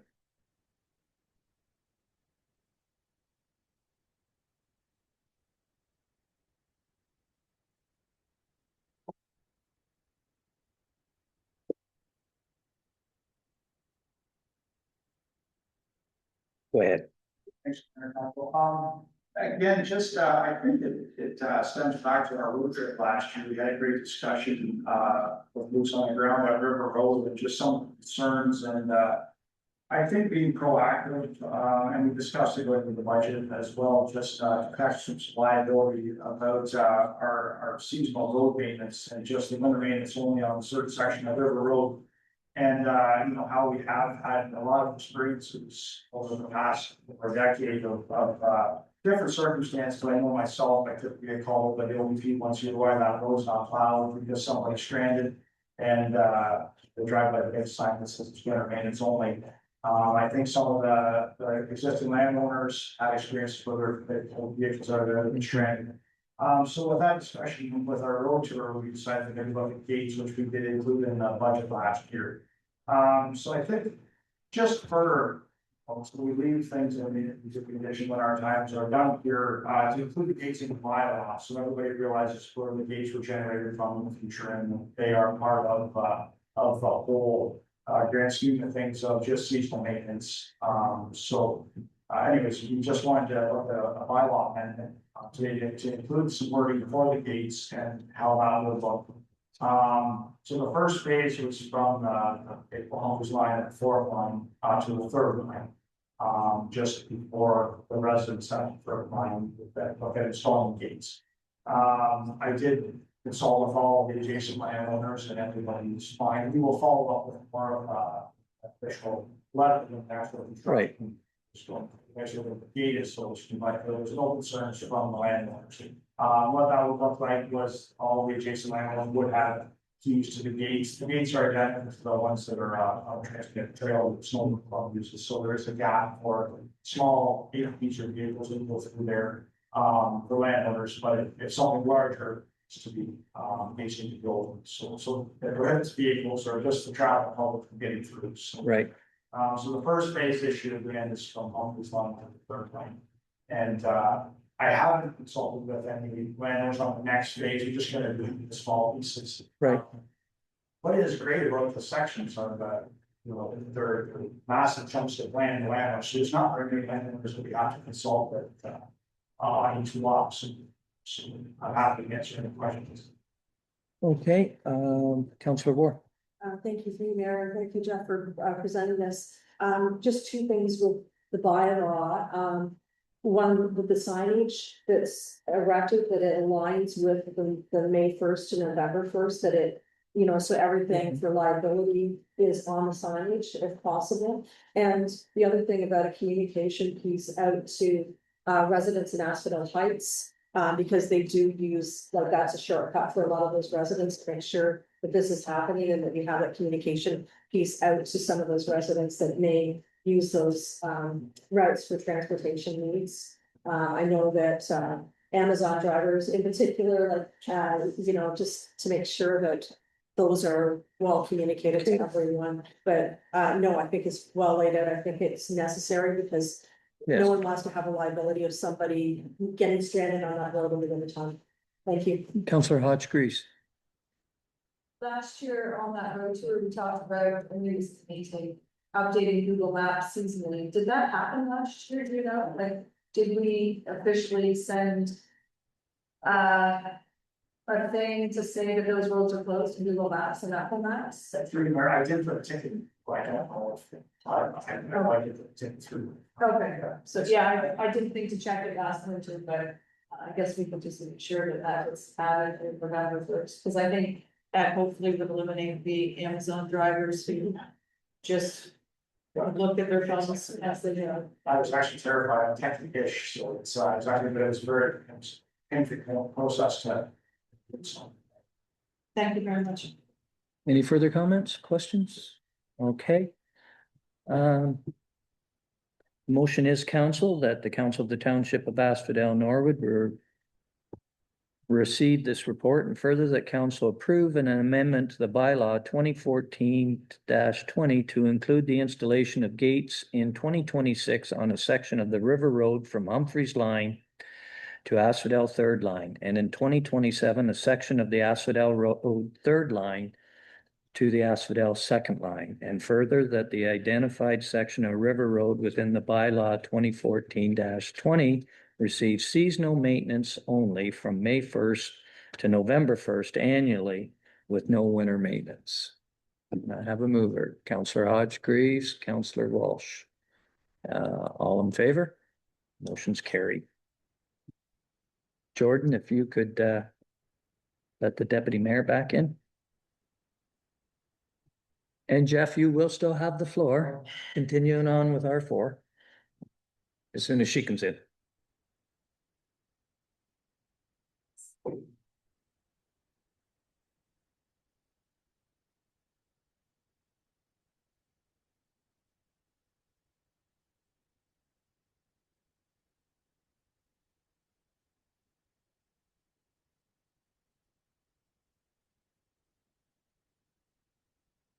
Okay.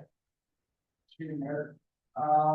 Just a bit of a generator from some council comments in past meetings, and then just some operational concerns, I guess, just a discussion about removal from your job applications. I think we all went this spring, some of the things that the site's being abused a little bit because they're unattended on weekends, and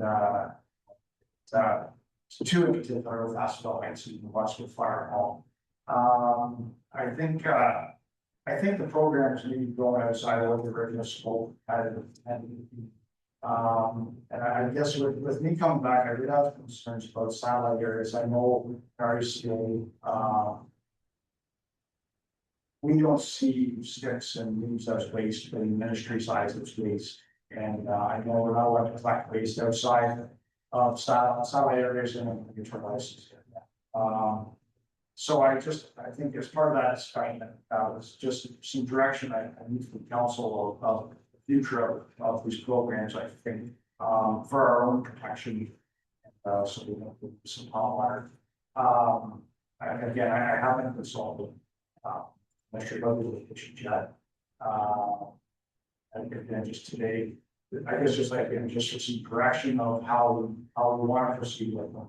I think also it was a good exercise to put a dollar figure with the program just to see what it does actually process to offer that service at the areas. And again, after discussion today, determine the future and how it will be handled or what we need to do to make it better. All there, I guess, has to go. So I open the floor to discussion, I guess. Councillors, Councillor Walsh. Yeah, Jeff, thank you very much for the report, and it does kind of bring to light some definite concerns. So I think, unfortunately, I know this came up in the election issue last time, on where canvassing and a lot of these areas that they want something like this. But I think it's gone beyond bags of loose. And if the sites, like, the challenges are unmonitored, so it makes it very difficult to enforce anything. I think we can provide education for the cows being home, it's still enough. And I have concerns, to your point, around our ECA compliance, that we don't need. A slap on the wrist is something that we probably shouldn't be doing, so unfortunately, what started maybe as a really good program has kind of turned south, and from my perspective is, I think there's just too much risk involved, and the B1 monitoring, I don't know how we could manage some of our, especially want to basically get the sites, but then you're still not addressing the CA concern, so unfortunately, from my perspective, I think this program unfortunately is the cease to exist. Deputy Mayor Burt. Thank you. Yeah, I think when this started, we didn't realize we were non-compliance. So that's important to know. And I've mentioned to our CAO, within our township, because we're such a small geographical township, if somebody's loading something in the back of a truck or in a trailer, or whatever the case may be, they're only no further than 15, maximum 20 minutes from their home to the transfer station. So they're not driving an hour to get there. So yeah, I don't think we have a choice around this, and we want to keep the MSCP on our side right now. Right. The previous reports we just had. So that's my comment. Anybody else? Councillor Ward? Yeah, I'm in full agreement. It's too bad we did try a program because we felt that the residents needed it. And unfortunately, it hasn't worked out. And I don't know, I see the recommendation here. I know that Councilor Hodge-Breeze hasn't commented yet, so she may want to, but I'm prepared to make the motion and further that direct staff to remove the service in part of the motion if you wish, if that's the direction that people would take. Councillor Hodge-Greaves. I was astonished this spring when I would drive past the fire hall in Westwood, and you could see the outline of the truck, and you're like, if you had just dumped it there, and it was Saturday, it's like, why didn't you just dump it at the spot? So I was shocked by that this year. It was very disappointing, because yes, it was originally intended for the waste, so I would concur with Councilor Ward that we unfortunately do need to stop the program if it was just shocking amount of the use of it, and 20 hours of time twice a year is a substantial cost, so I would support moving people up ceasing. Okay. Do you want to make that? Can I just add one? Yes, you can. Just to be clear, it wasn't just Asphodel-Norwood residents using it. No. I saw people that were not Asphodel-Norwood residents. So I think we need to make that clear. It's very difficult to monitor that. So let's not just put the blame on our residents, because it did extend beyond. Mayor, I think, I had a lot of comments from commercial people about it, which those things, because they've been paid to very little to preserve a soul, and it's just a catch them and finding helps. Right. So do you want to make the motion? And yes, I'll make the motion, and however our clerk wants to Word phrase it. that we remove the service and going forward. And did you want to second that, Councillor Hodge? Yes. Okay. Any further comments? All in favor of that? You've got direction now, Jeff? Here, I just find it a still, a hard fellow, sometimes just go real, no, I just, some positive news, I have been, consultation with the town of Wallace on our, to try to site for the next year, so, maybe at the time, also maybe we will talk a little bit about it, but that is a good news story for us, I think that will be a big help, so, and, how the process around the county looks on, so we might have to help in this division, but as far as it goes on pumping out of the system, so that's a good news story for us, so. Okay. We used to have in our ECA, laws, I don't know if the changes, in my options, if it's remaining there, but the ECA will open then. And we work on that's the kind of add some, so that's a good news. So it's taking away if we are, so hard to that. Okay, thank you, Jeff.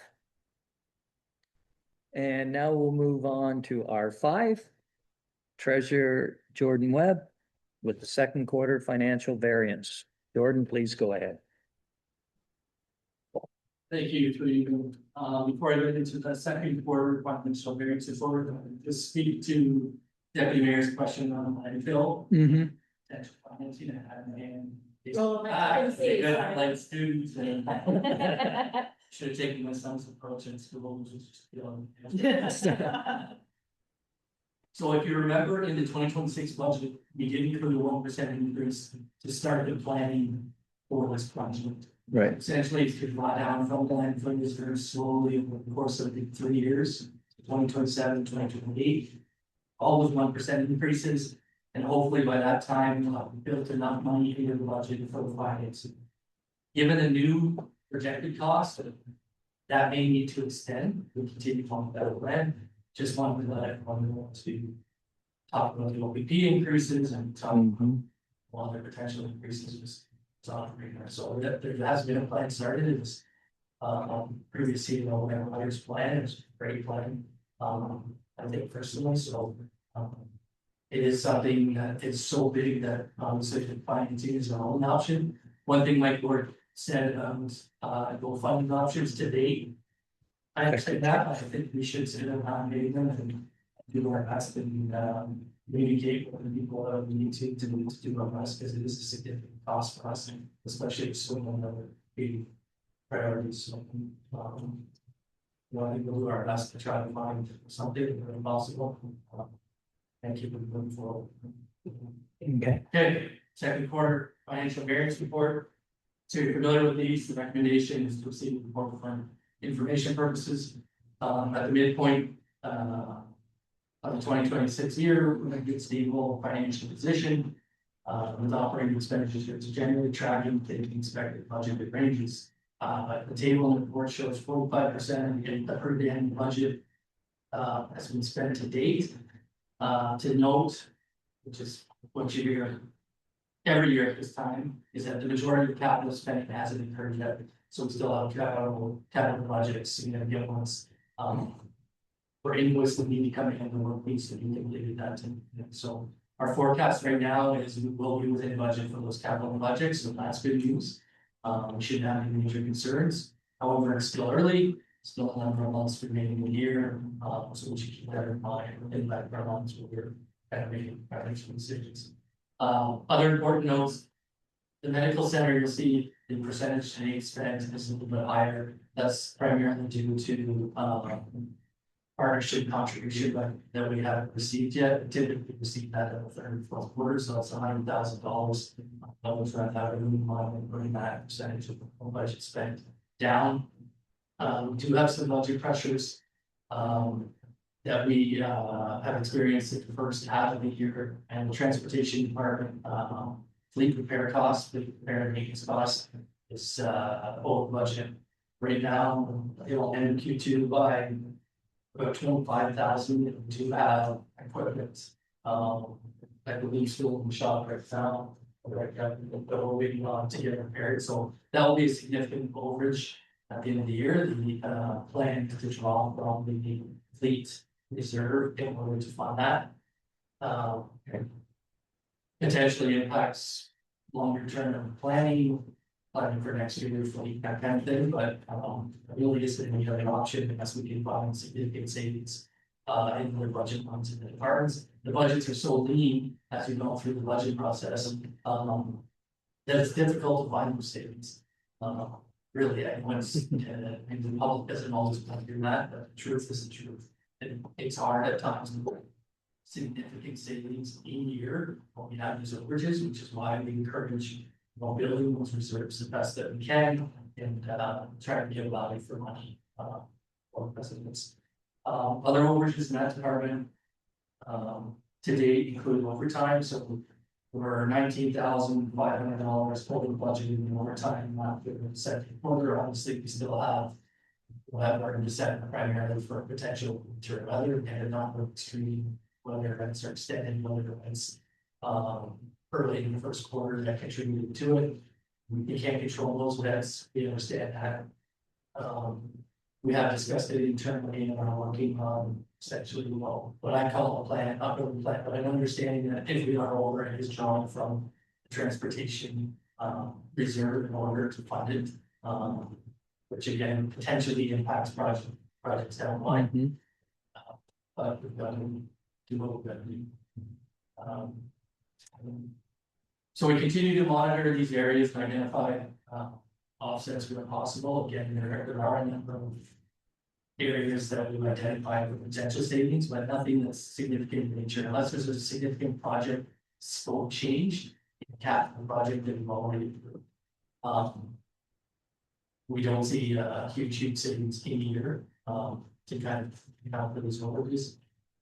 Everything is scheduled, capital walls to be completed in year, with the exception of maybe the County Bill 40 project, but I don't know if you want to speak to that. I know there's some discussion around the railway, strike, to date, so we haven't heard that it won't be completed, but, it's on our radar now for timing as, hopefully something that can get, but it's like that, won't impact those, when we try to carry forward those funds.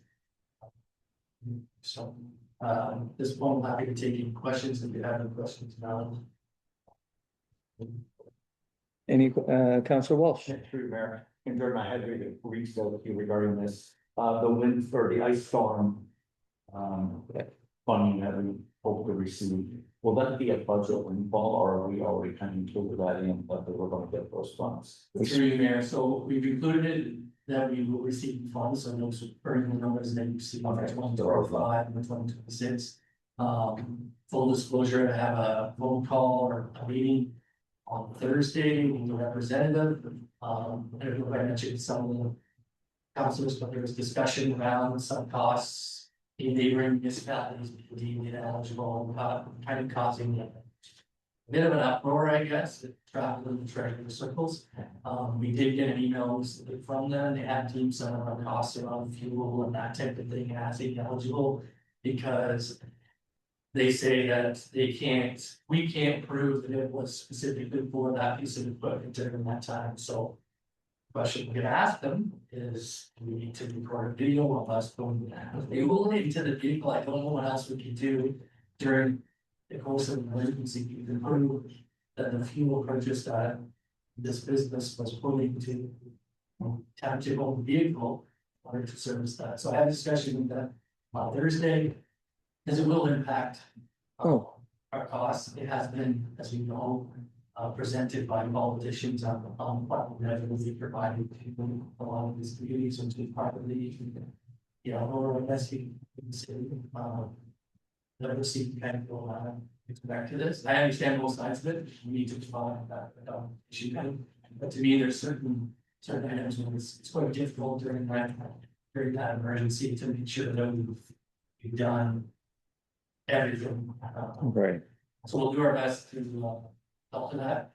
I did mention to Councilor Walsh that we are expected, assuming that we provide all that documentation, we'll have the funds, the final payment by year in 2026. So right now we're kind of back and forth. We got the first one right. Yeah, we got the first 30, Just first 35. because they hold it off quite a long time. Deputy Mayor. Thank you, through you, Mayor. Yes, thank you for the variance report.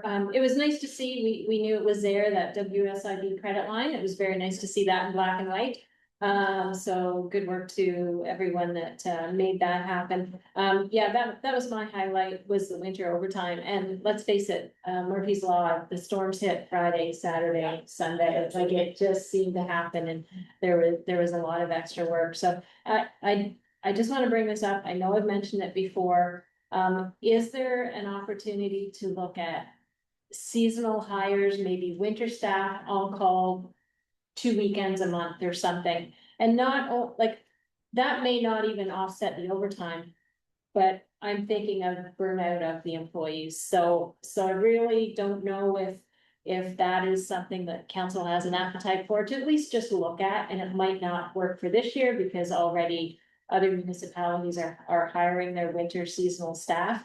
But like I thought instead of seasonal staff, it's, 2 weekends of support a month. There need to be an on-call payroll, whatever that would look like, but maybe that's something that should be looked at. And again, it's not just the overtime, it's that burnout of our staff. And then I know we've mentioned this around the table over the past, is making sure, and it's not reflected in the report, but making sure that the staff, they're using their holiday time, so we don't have that carryover and that liability. So I think that's important too. And I don't know if anybody wants to speak about any of that, but those are my questions. Comments. Councillor Ward? Thank you, through the mayor. Yes, I have reached out with several questions, and one of the ones that came back is overtime, as well as the OPP increase that we're expecting. I actually have not thought about the idea that we did discuss it once before about casual staff, and I'm wondering if there should be something like a report come back, or something that we could see if it was even viable to do something like that within the municipality, because over time, and as you said, the health and safety of our employees should be the number one focus going forward, and how do you alleviate that when you have a small workforce? So I'm wondering if something like a report comes back, but is it viable? And is it something you should look at in future budgets? Just to alleviate, especially with public works, where there's only 6 people doing the work for the entire township. So I thought that was an interesting comment. Yeah, and I don't know if we discuss it in general. Something like that. I was just gonna ask Jeff, do you want to comment on that, Jeff? Part-time casual help in the wintertime? Yeah, Mayor, it's something I've never experienced myself. So, I think when we had the 7th employee, my first year here, I had set up the rotation that each employee would have a weekend off. At a rotation, we could be down one person right off. When we lost the 7th person, it just got to, the staff to struggle with down one person comfortably now in the wintertime. Right. I think as far as casual, a lot of people do, I see that's fine. Now, I've never been involved with that. I'm not happy to look at it. I think it's, I know Northworth got out of that because it's just before I started there. They were struggling twofold, and then it's hard to find somebody to come in for winter time for like a short period of time. And anybody that's typically retired, they don't want to do it, they've done their time, they don't want to get up at 3 a.m. anymore, so it's hard to find people, retired people to do that. The second problem for that is just their location. It's far more important to people to make the interest up there. See, what I just discussed that regarding the recruitment process now, we have a lot of candidates, so dealing with some of those candidates, so we're doing now, if that's potential, if there's interest there. To replace our full-time, but then we do have candidates that maybe that is an option that we can discuss while we have a decent roster of interest. As maybe there's a second place and third place person, but that's not full as well. See it I can discuss that further. And then we come back with something, but I don't know if the timing would be good for that right now, because we've got people kind of on the doorstep now, so I don't know if that would work out, but yeah, if it was a matter of a few months, we could reach back out to people, I'm sure. There was interest for some season work. I'm not sure of all the circumstances. Yeah. Okay, thank you, Jeff. Any further comments, Councillor Ward? Thank you for you. I think the second comment that was of interest to me anyways was everyone taking their holidays and making sure that doesn't carry over it. It's something that, it's the health and well-being of everyone to make sure that people are taking the days off and making sure the holidays are done, but it has to be in a timely fashion. We're not paying out that extra money because people they want it in lieu of taking holidays. And that's a tough thing, but when we're in a small municipality, it's almost like a double whammy when, all of a sudden you're paying out the holiday time on top of wages. And I know that's something the CEO will look at, just comment, that was just. Anything further? I just have, Go do ahead. you need motions on those two things that were brought up for staff to look at, or is that? Or staff gonna look would at you it? Would you prefer a motion? How would you prefer to handle it? Through you, Mayor, if you are directing a report, that would be a appreciative motion. Okay, If you're asking the CAO to talk to staff, I think that would be something he would do ordinarily, unless I'm wrong and you would prefer a motion to that end.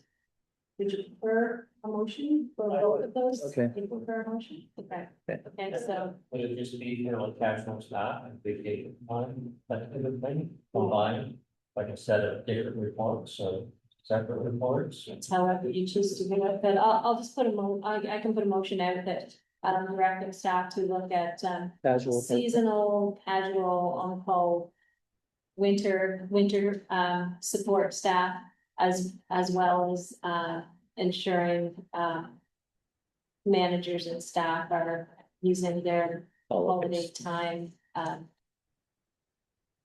During the calendar in the year. current, To the calendar. current year, yeah.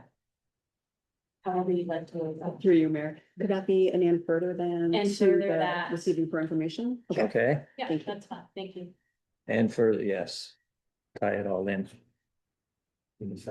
So you moved it, Lori, you seconded it? Okay, Councillor Walsh. Any further comments? All in favor? That motion's carried then. Thank you. Next we'll move on to R6, Compliance Audit Committee. Clerk Mel, go ahead, please. Thank you, Mayor, and through you. So as council in 2022 election, a compliance audit committee must be established by October 1 of an election year. And a compliance audit committee is an independent body that reviews possible violations of campaign finances under the Municipal Elections Act. So as we've done in previous election cycles, we partnered with the other lower tier municipalities in the county and put forward a joint recruitment process. And received 8 applications, and actually all 8 met the eligibility requirements. They have financial, accounting, legal backgrounds. So what we're recommending today is that we appoint all 8 members to a shared roster. And if a municipality were to receive a compliance audit application or a clerk's report concerning contribution limits, between 3 and 7 members would be chosen from that roster by the responding municipality to form the committee and address that. Now, the thing with finances with this committee, they're unknown. Unless an application comes forward, we wouldn't be incurring. But in my time at the township, I haven't seen an application come forward. But we do know that members would receive $90 per meeting based on a 3-hour minimum, and then $30 an hour for any additional meeting time, and then the mileage will be reimbursed as well. So with the report today, there is a draft bylaw that establishes the committee, appoints the roster, and adopts the terms of reference. This would satisfy our obligations under the act before the October 1st deadline. And I believe my clerk colleagues are doing the same thing with their councils at their next council meeting intervals. And you may have seen this report before, so if you have any questions, I'm happy to get those in. Thank you. Councillor Hotchkiss. Thank you, through you, Mayor. So we only incur costs if our election results are, someone wants to audit our financials. So it's not, that part is not shared. Like, it's not like all meet or that it's shared. Yes, yes. If you're the ones in our attention. Okay. Thank you. Any further comments? All right, I'll read the recommended motion. Council, can I get a motion receiving this report and draft bylaw to establish a compliance audit committee, appoint the roster of members, and adopt the committee's terms of reference to be brought forward for consideration during the bylaw portion of today's meeting? Councillor Hodge-Grace, Deputy Mayor Burt. All in favor? Motion's carried. Thank you. R7 and Councillor Moore will be leaving. And Shannon Herman will be giving the report. Deputy CBO, Administrator Assistant. Thank you, Shannon. You have the floor. Okay. Yep. Thank you, through you, Mayor. This report is regarding the proposed rural link communications tower at the Health Fairgrounds. In summary, Rural Links is proposing a 29-meter or 95-foot galvanized steel telecommunications tower. It's to be located on the north side of the horse barn at the fairgrounds. A sketch was provided as well to show the location being proposed. The proposal also includes a barrier around the structure to prevent access. The purpose of the tower is to improve wireless internet service at the fairgrounds and in the surrounding area. Rural Links has advised that the existing structures at the fairgrounds, including the horse barn, hurling club, and arena, were considered but do not provide sufficient height to meet the technical requirements for the proposed service. From a municipal perspective, the township's role is to review the proposal from a local land use and community perspective and provide ISED with a statement of municipal concurrence or non-concurrence, which is support in principle. Public consultation was completed in accordance with the township's telecommunications tower protocol. Notice was provided to properties within 250 meters, and a public consultation session was held. Rural Links advised no members of the public attended, and no written comments or objections were received. One of the considerations identified in the township's protocol is the preference to maximize separation from residential and certain public or institutional uses. There are several such uses within the vicinity of the proposed tower. However, the site is located on established fairgrounds, and the proponent has indicated that the existing structures do not provide the required height. If council supports the proposal, the township would then provide a letter of concurrence to Rural Links. And if you have any questions, I'd be happy to answer them. Councillor Hodge-Greaves. I drove past the fairgrounds and it's already up and running. Thank you, through you, Mayor. Staff actually just became aware of this yesterday. Okay, so I was chatting to someone and they said, oh, it's up. I drove past and it is back there. So I guess what piece of the puzzle we are not the governing body, so they don't need this. This is just, I don't understand how it's coming to us after it's already been built. That's more a process question. I was just curious how that happens. So for you here, it's actually federally regulated, so from a township perspective, we don't inspect it the way that we would something else. Unless you have something want to Go ahead. In order to get their license, they need a letter of concurrence from the municipality. This happened before with the same company down at Asphodel Heights, where the tower went up, and they eventually went through the proper process. And they got their letter of concurrence, but that was, I think it was the previous council to this one. Right. So the same people that is doing it again, and they may have just assumed that we would automatically grant that letter of concurrence. Because of the benefits to the fairgrounds, to the Northern Agricultural Society and the local residents. But they did not receive approval from us. The tower is up. It doesn't mean it's in service, right? Or it is in I think it service. is service. It has thingies on top of it. It's not just the tower. Okay, like I didn't know that they need that. Yeah, that's what I'm saying. Do they need this to turn it on? Yes, Deputy Member. Yeah, just a comment, certainly, from the perspective of the fair, I know during fair weekend, the vendors have a very difficult time processing, sales. Because often it goes down and you have to swear or whatever, it has been very difficult in the past. And yeah, I looked through the bylaw, and yeah, we don't have a whole lot of say on towers. It is federal, once again, so is our next thing on the agenda, and yeah, I think for this, it's a check mark. Okay. And yeah, that's just my comment. All right, thank you, Shannon. Council, would anyone like to put forward a motion directing staff to provide the municipal concurrence letter for the proposed telecommunication tower? I do support the motion. I was just curious as to the process, because yes, a fair weekend. Yeah, So you're moving? I am, yeah. Councillor Walsh will second it. All in favor? The motion is carried. Yeah, can I have a motion for a recess 5 minutes? Okay, very good. Counselor Hodge-Greaves, Deputy Mayor Burt, all in favor? Motion's carried. Okay. All right, we're back from our break, council, and our final staff report is R8. It's Alto Confidential Information Sharing Agreement, CAO Whitmore, you have the floor. Thank you, through you, Mayor.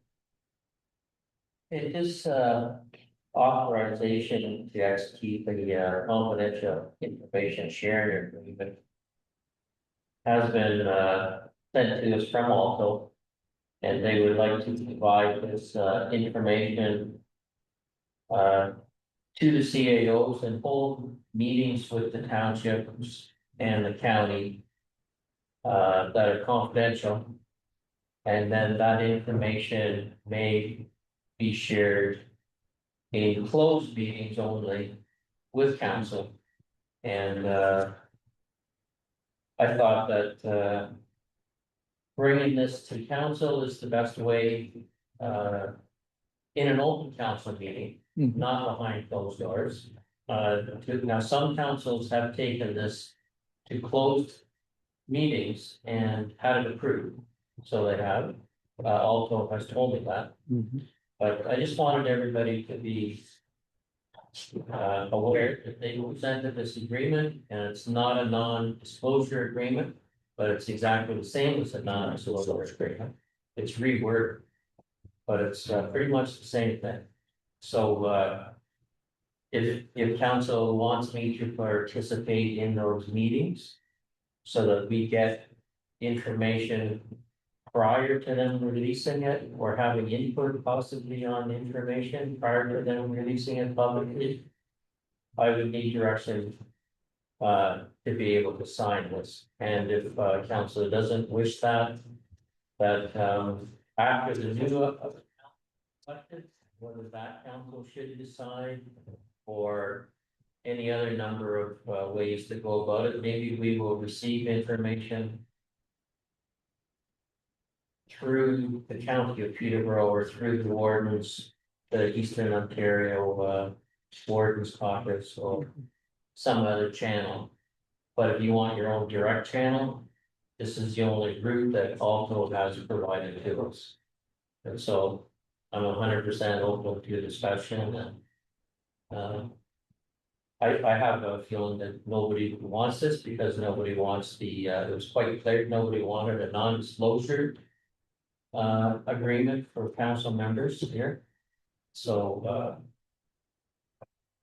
if you will have the same for staff, which would be me and possibly the fire department, possibly the roads department, to look at stuff and then bring it to council. In a That closed would be session. needed, but other than that, we are at their, they will have meetings to share what is publicly Access. already presented with the CAO. Other than that, you won't get any extra information. Councillor Hodge-Greaves? Review, I do not support staff being authorized to have confidential discussions.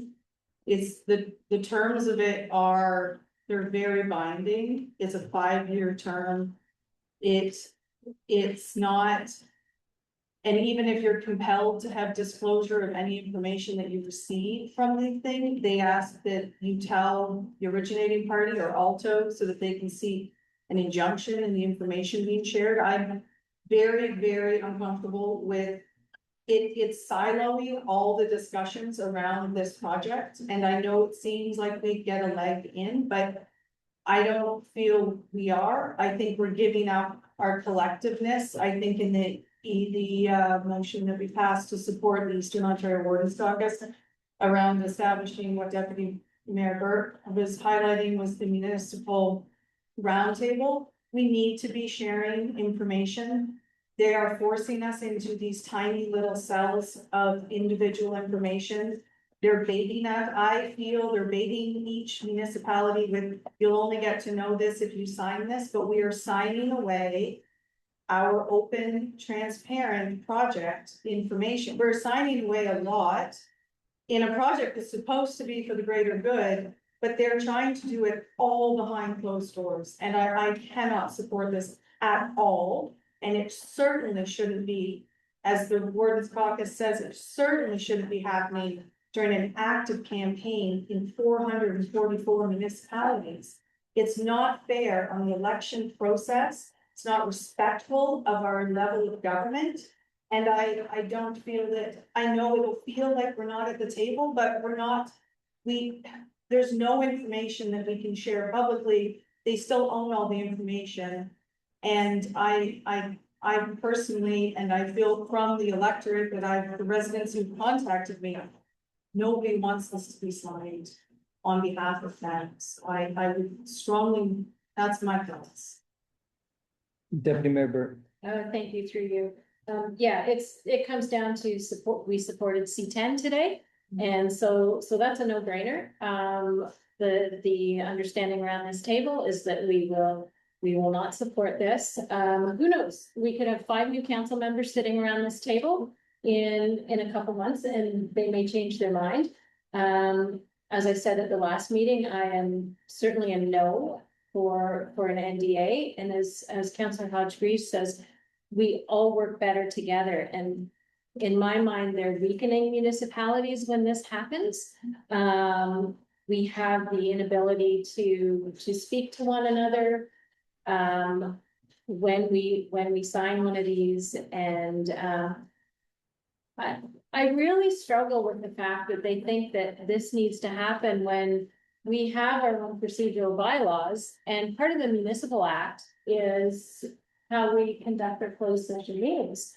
And I always carry this with me, and with a closed session meeting, if there was something, and of course it's obviously individuals or personnel or labor relations, but one of them is information explicitly supplied in confidence to the municipality or local board by Canada, a province or territory, or a crown agency of any of them. So to me, having this multi-page document, when we kind of have those tools already available, if there's something that has to be enclosed, I just think it's redundant. So that's where I'm coming from. We've always said we need to be at the table, but I don't think this is the way to do it. We'll see. Yeah. That's where I'm coming from. Councillor Walsh. I'll basically just have the same response that came from Councilor Hodge-Greaves and Deputy Mayor Burke. First of all, it should be tabled, shouldn't be part of, we shouldn't have to make the decision right now, it was to Deputy Mayor Burke's then, but there could be 5 new people on the table, and I don't want to handcuff those people on that decision. This should be an open and transparent process. I mean, at this point, we're just trying to hide behind closed doors. And the last one was reinforced. We already have a process to deal with information like this. And it's dealt with in close. And then decisions were made around our table as to how much can and will be shared. So fully not supportive. It really is an NDA just to make it look. Same thing. I can shorten this up. Fellow council members have said, I think we have been pretty clear from the start. We are doing the best for our residents, and we want this to be a clear and transparent way of doing business. There are reasons to go into closed with this. That would be land speculation, because we certainly don't want land speculators to come and buy up property as well. So there are reasons to go into a closed session. But we, as they said, we have methods of doing that if we had to do it through the municipal acts. And further to that, even if there was a September meeting and an October meeting, council tables around the county and around the province could be very different after this election. And why would we do those constraints prior to Your handcuff. prior to the election process? Although I'm not opposed at some point, obviously every municipality that's impacted, wherever this may go or may not go, you do have to have our staff, our CAOs, we have to have our fire services, we have to have our roads people at those tables because they're protecting the interests of our township as well. But there's ways of doing that and it just needs to be more transparent. And so I'm not in agreement with this, the way it stands for sure. Right. Counselor Hutchins. Just a kind of another thought around the closed session, closed sessions are also discoverable through an integrity commissioner process, as opposed to just, we don't even understand what the process for these types of meetings would be. Exactly. So I think that the closed session, it exists and it's a discoverable process through another, if there's questions and concerns and ethical issues. So I think, yeah, it's disappointing that these are being pushed onto municipalities this time. And can I just? Yes. Again, and certainly in a closed session, we come forward and when it would be something to do with this, the discussion isn't closed. The information that gets fed out there is generally comes back in a report. So it's just two completely different processes. But I like what Councillor Ward said was we do need our fire department, our roads, our CAO at the table. This is the way to do it. Like, I think the way that the Eastern Ontario Wardens Caucus wants to do it is the way to do it. And I think we really need to push for that. Sorry, just on that, have we sent a letter of support to the Eastern Ontario Wardens Caucus that our council is in full support of doing that as a regional? Have we done, I know we We supported that, but we could add, we supported it today, but we could certainly make a motion to send a letter. send a letter as well. Yeah, I think it's important. Sorry. Go ahead, Matt. When council does support a piece of correspondence, that's what that's doing. I'm writing a So letter you're- to, okay. yes. And the conversation that happens, I try to include that in the letter as well, if there's a certain pieces, so that's my intention for today. Well, thank you, Ed. Council, can I have a motion to just to receive the information that our CAO has brought forward? Second that with one more comment, if I may. If I'm allowed. Yeah, I mean, You made the motion? I would also like to commend that, our CAO brought this forward in a transparent manner. He brought this to council in an open session, and I challenge other municipalities to do the same. Yeah. And I second it. All in favor? The motion's carried. Correspondence, no correspondence for action today, so we'll move along to council liaison reports, and I'll start with the deputy mayor. Thank you. I believe in our last meeting, we had the discussion that we were reaching out to MVP Puccini to set up a meeting with Mayor, myself, and Jordan and Ed. And we actually had a date for the last week of September. That got moved up to the 10th. Two of us are going to be away. I can't make it. I was hoping that would stay with the original date. And however, we got a letter from MVP Puccini's office that no, they're going to wait till after the election now. So unfortunately, that's not going to happen. So I will leave that in the hands of our clerk and our CAO to get that up and running, maybe in November to check in there. We had a PCFA meeting last week, and I just wanted to touch base. I know it's a long ways off, but make room in your calendar if you'd like. February 13th is the celebration of ag event that we are doing annually along with the Cattlemen's Association. So just keep that in mind. And I think that's everything for today. Thank you. Okay, Councillor Ward? Thank you, through Mayor. Just a couple of things with the Cultural and Heritage Committee. We have an upcoming meeting on August 31st at 1 p.m. And I have invited our CAO and our treasurer to attend, as our Cultural and Heritage Committee has not met, either one of them. So I thought it might be a nice time to have them come. Jordan's hopefully going to give a report on where we stand with our budget for the Culture and Heritage and what we're doing. The second one, we have a historical gathering at the Norwood Town Hall, and it's more of a performance, a storytelling with Betty Bennett, and they're doing Catherine Partrell and Susanna Moody. So it's more of a play than it is a historical talk. So anybody that would like to come, that is September 22nd from 7 to 9. As always, that event is free. And the second one that we will be talking about at our August 31st meeting to confirm, but we've already decided that our What was formerly the Scarecrow Challenge is now a Fall Decorating Challenge. We've changed it up a bit, hoping to get more people involved in the community to do a fall decorating challenge, and there'll be 3 prizes to be awarded. And I was wondering at this time if perhaps our BAC committee and special events committee, if we sent that information out to both of those committees and the library, to make sure that it is truly a community event going forward, that we're a small committee, as is everyone on this township, that we can make this like a really good annual event, especially for judging. You know, maybe one member from each committee would be nice to have as well. And one more thing, sorry. So 9 ships, that was the 2025 project. They have come up with a bicentennial reflection. And so they kind of summed up the whole year, all of the townships that have, you know, participated in the Peter Robinson bicentennial. So they have gifted a book to the library and one to the Historical Society that we will have on file for people to come.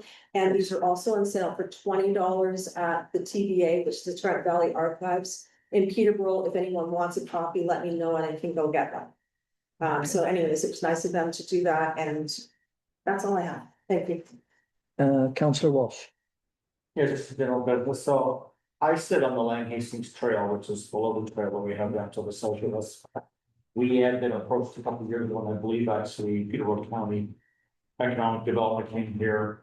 That the 100-acre brewery was doing a timed race, so they came here. I know and chatted about it.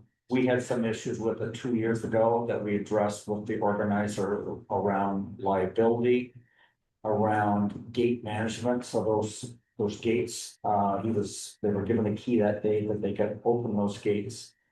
But we've made it very clear that somebody needed to be in every one of those locations, because the challenge is we'll have Amazon drivers and people in all kinds of vehicles will drive up on the trail. So that was mentioned them 2 years ago. And then the third thing was signage, that we wanted signage put on the trail before so that people knew on that particular day dates were happening. So kind of went, kind of didn't go. So this year when he ran the event, he made it very clear those were the 3 stipulations. Since then, the race has happened. We have sent a letter back to Palmer indicating that going forward, the Lang Hastings Trail will not be available to him to use.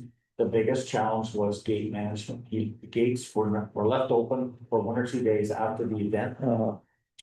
And that's just a huge liability to our association.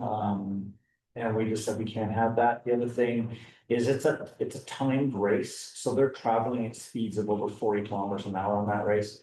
And our trail speed limit was actually 30 kilometers. So that's kind of became the fourth concern that we have. So we basically had a simple letter to Palmer indicating that going forward, he's not going to be able to use Lang Hastings Trail for that race. So I just want to share it with the group if anybody ever asked.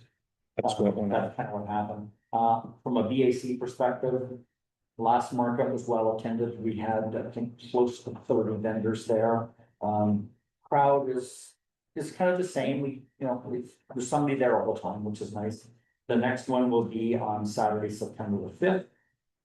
From a BAC standpoint, our next meeting on September 14th, we're going to have a visioning meeting. We've asked everybody to come with 1 or 2 ideas of some things they think we could do to just, again, rejuvenate with our business in town, come up with different ideas for potentially host different types of events. I did mention already earlier around the business profile that's through the county, that we have a number of businesses that took advantage of that, which is great. Mel's been helping, or we're going to help Mel. We have an email distribution list for businesses that Mel has shared with our committee. We're going to take it as a project to update it, add to it, update it, clean it all up so that we have the most current list available for distributions that we want to send out. Couple things I sent to Jordan was around AMO. There was an announcement at AMO last week that there's a community sports and recreation funding stream of $500 million. So I sent it off to Jordan as potentially for the roof at the community center. That'd be an opportunity. I think the other thing I want to bring up is, probably it's more of a general business item. The last thing, just a quick report, as AMO, I did attend the AMO conference last Sunday to Wednesday in Ottawa. 3,100 delegates, with 3,600 people in total there. So really some great informative sessions. There was a very lively ministers forum. The gentleman that moderated it done an awesome job. We got through 23 questions in an hour to the ministers. She did a great day of moderating that. I did sit on one delegation on behalf of our library, the Perth Library Board. And there was 12 of the municipalities that had a delegation with the minister regarding libraries. It was around the funding model that hasn't been, I think I mentioned earlier, updated in over 34 years. And the second one is every library individually is going in buying bits and pieces of digital to do things in their own library. And there's other provinces that actually have a provincial digital library service. And we kind of said to them, take that model and let's use that here in Ontario, so that you have a much larger buying power as a province to buy, and that we can all tap in and secure a lot more digital services than what we each individually. Of course, you get no, check at the end of the day when you walk out of there. But I think the nice thing was they did recognize two things. One is with 12 municipalities in the room, they recognize that this is a big issue across the whole province. And the other thing we made it very clear, the group, is that libraries are more than just libraries. They're community hubs. They're where people come for a variety of different reasons. And we need to acknowledge that, and we need to keep those libraries open going forward. So that is really the thing. I think the big thing coming out of the whole conference, something we've heard for years, is there's just continual pressure. We need a new municipal financial framework to deal with new infrastructure, aging infrastructure, because we're on the same boat. And I think the other hot topic there that was discussed in one of the sessions was all around these AI data centers. I do have some little bits and pieces of information to share with the different department managers, which I'll send off. But yeah, overall, it's really fun experience to do that. Yeah. Councillor Hodge-Greaves? There's a special events committee meeting. So we meet again next week. All right. I don't really have anything neither. I did have some emails sent. You and I had both had one about from the 5th line to 38 highway. As soon as I got that, I just sent it off to Sheraton, because I knew that the county would look at that and move it right onto the Chris Gaziano right pronto. Maybe a little quicker than me trying to get through. So what that is people, with the way the traffic is being changed around with construction here, and even people on the weekends going to their cottages, they'll take that 8th line, they hit the 5th line, they turn off it, and they're speeding big time on that. And as Janet was talking earlier, the speeding is getting worse. There's more accidents after she's noticed traveling through. So that'll be brought up to Chris Gaziano at our next OPP meeting. The Safe on 7 deal again, see if they will renew that. That's pretty much it. Yeah, I just to build on that, I sent a note off to Jeffrey this week. I saw somebody commented on social media. I think it's because of all the curbing work being done in town, is people are cutting down by St. Paul's School. Yeah. And the resident across that street. There's a lot of speeding, so I messaged Jeff and he was going to look at they're putting speed bumps back. They've got the 30 kilometer. The balance. Yeah. We get them up this week because Rovers became a racetrack again, unfortunately. And Jeff never was one to agree with those speed bumps, but he's starting to realize maybe we do need them. And I had a conversation with him about that, and that will be looked forward as years come on. How many more can we buy? How many more places do we need to put them? But that was discussed with Jeff too. So no other liaison reports? No. General business? Go ahead, Deputy Mayor Burke. Thank you. Just a reminder, and you would have seen the sign coming in, Sunday, September 20th, this is Terry Fox Run, and Greg Sadler is once again running that. And he had reached out to me today, so just watch, you'll be starting to send some posts out with the information and how you can participate or sponsor all of that. So certainly if you see it before I do, we'll share it and get it out there. So that is just a reminder that is coming within the next month. Okay, Counselor Walsh? Yeah, just one thing, and I did mention this quickly to add an email this week, we obviously have our new approved county official plan now. I'm wondering, Ed, if it's possible to have this report come back at some point, just kind of recapping what. I know we sent it in, what are kind of changes come back, what are the implications for us in the financial, but this overall role, but know what's happening. Mayor, have already been in contact with, because I'm holding at the county. Yeah, We will have a meeting with her and try to come forward with a list of the key major items that have changed.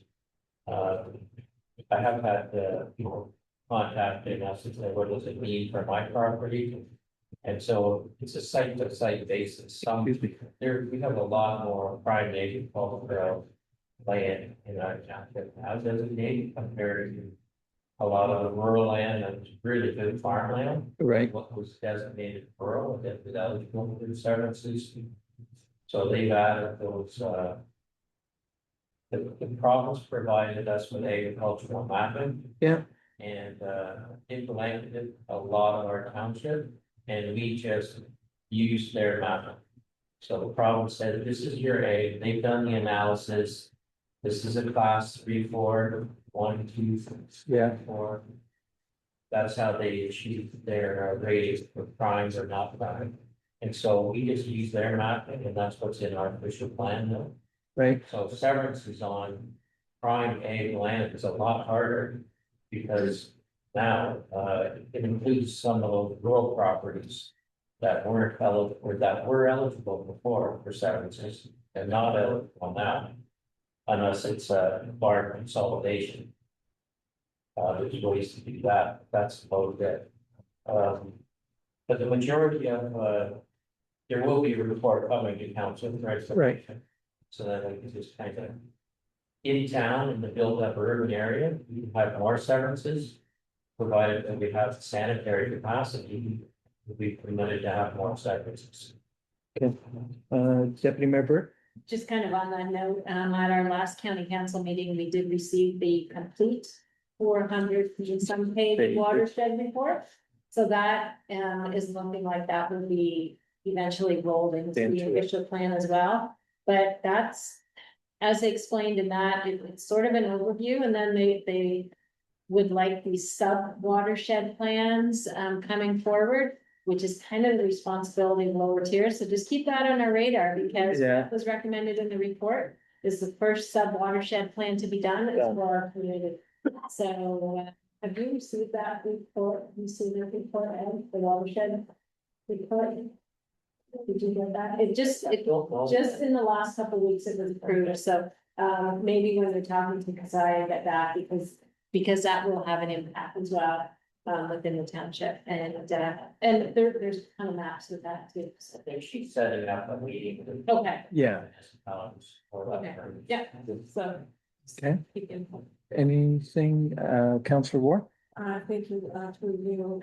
It's a question that I reached out to Adam Terry and Ed earlier, and it was a question from a resident about the odor that's been emitting from our local wastewater treatment plant, and that there's been several concerns around it. And so I thought perhaps maybe Ed might be able to share some of that review from Adam Terry about what's been causing the issue. Through you, Mayor. I sent an email here, and I said the strong odor this year is caused because we had to empty and clean out 2 tanks. So they can make some repairs, and removing the older biosolids from the tanks, storing them in the open digesters. Created a smell, and so they've begun transferring the biosolids tank. And then the pump,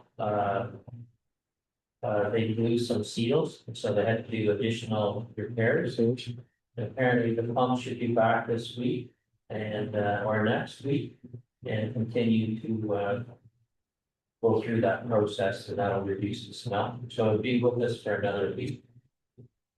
Okay. And just further to that, Due to We Have to. indicate that at the plant.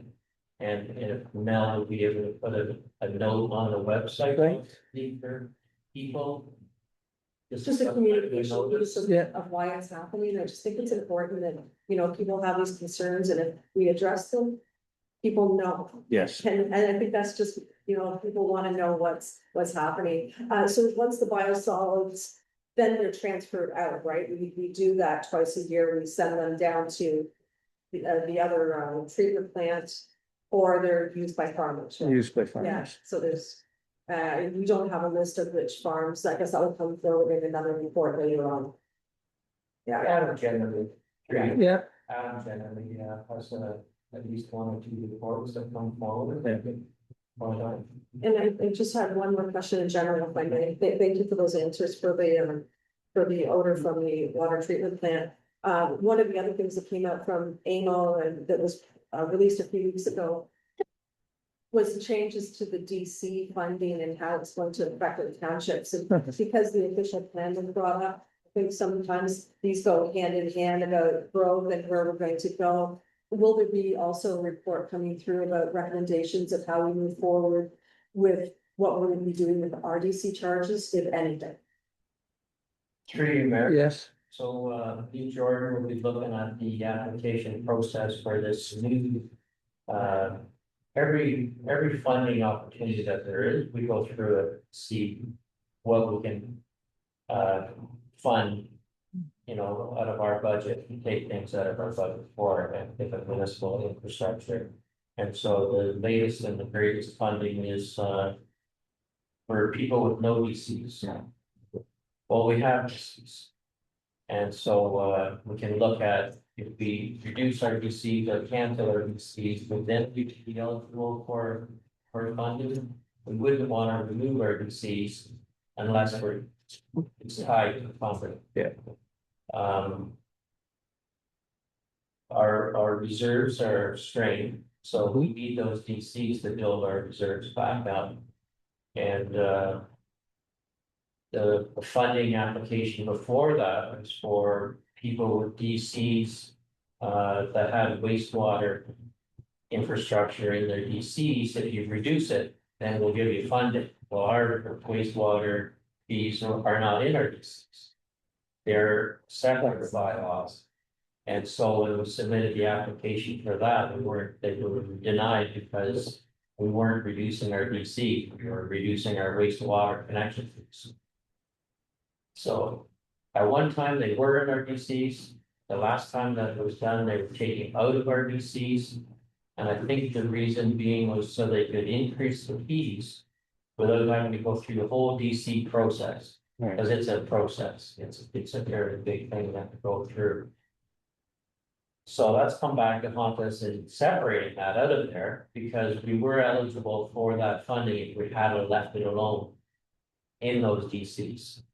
But we have what we have today. We have two separate ones, wastewater Ds and DCs. Yeah. So again, we'll look at how we can try to make it work for us.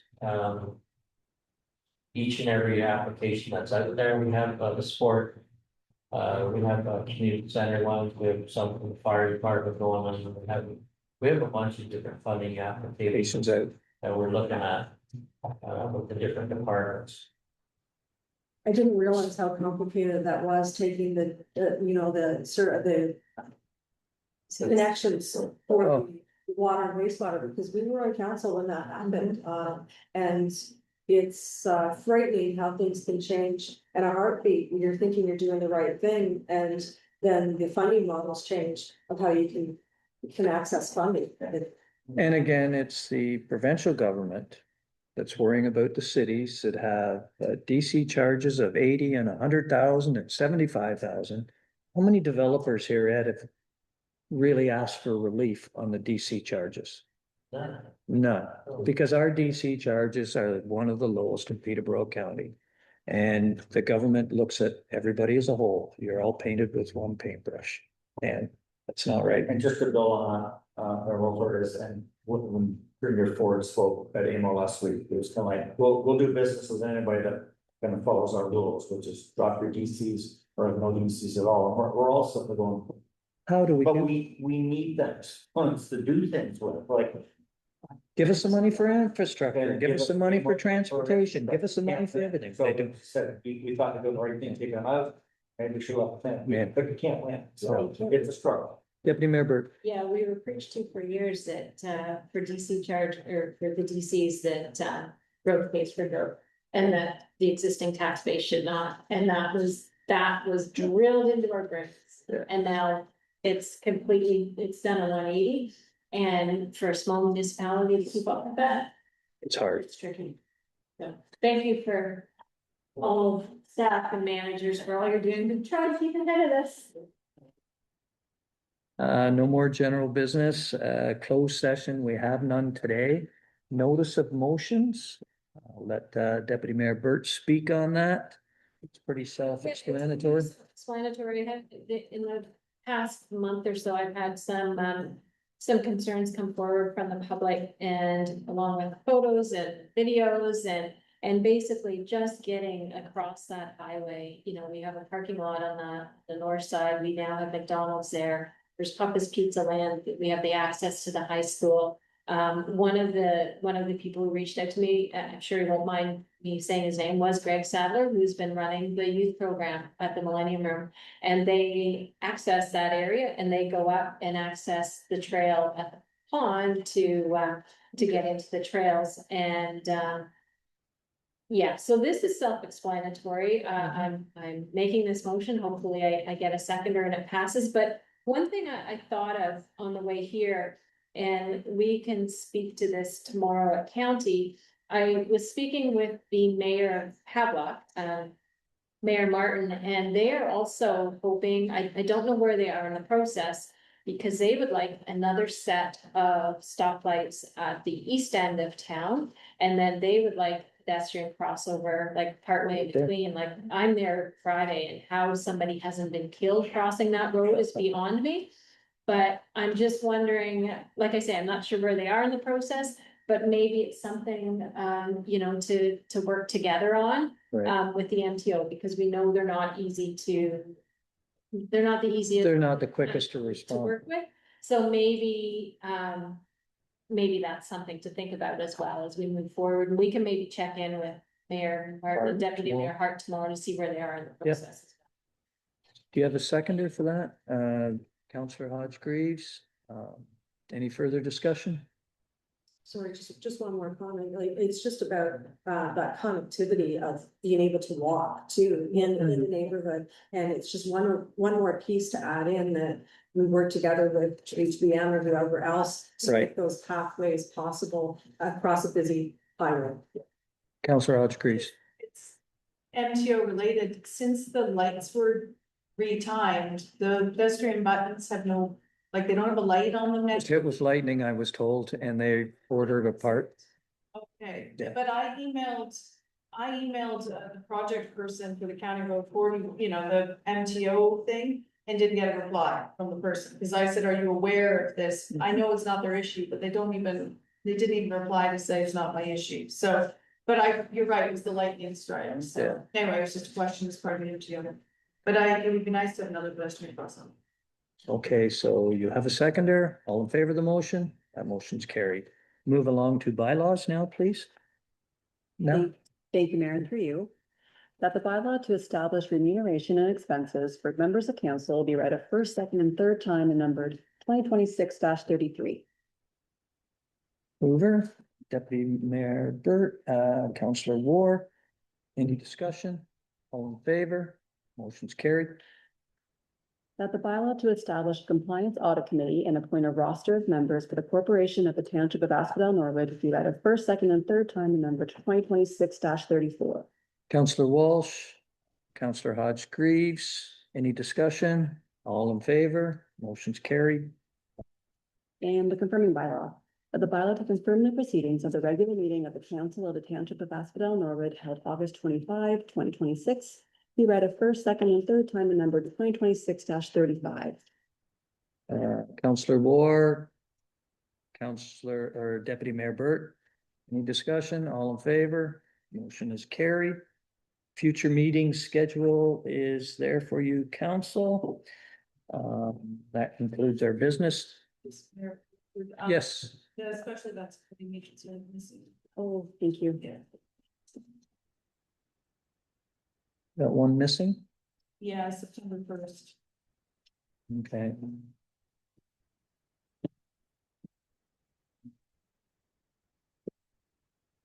May I get a motion for adjournment from the meeting, and the time is 3:53. Councillor Walsh, Deputy Mayor Burt, all in favor? Motion's carried. Thank you very much for your time today, folks.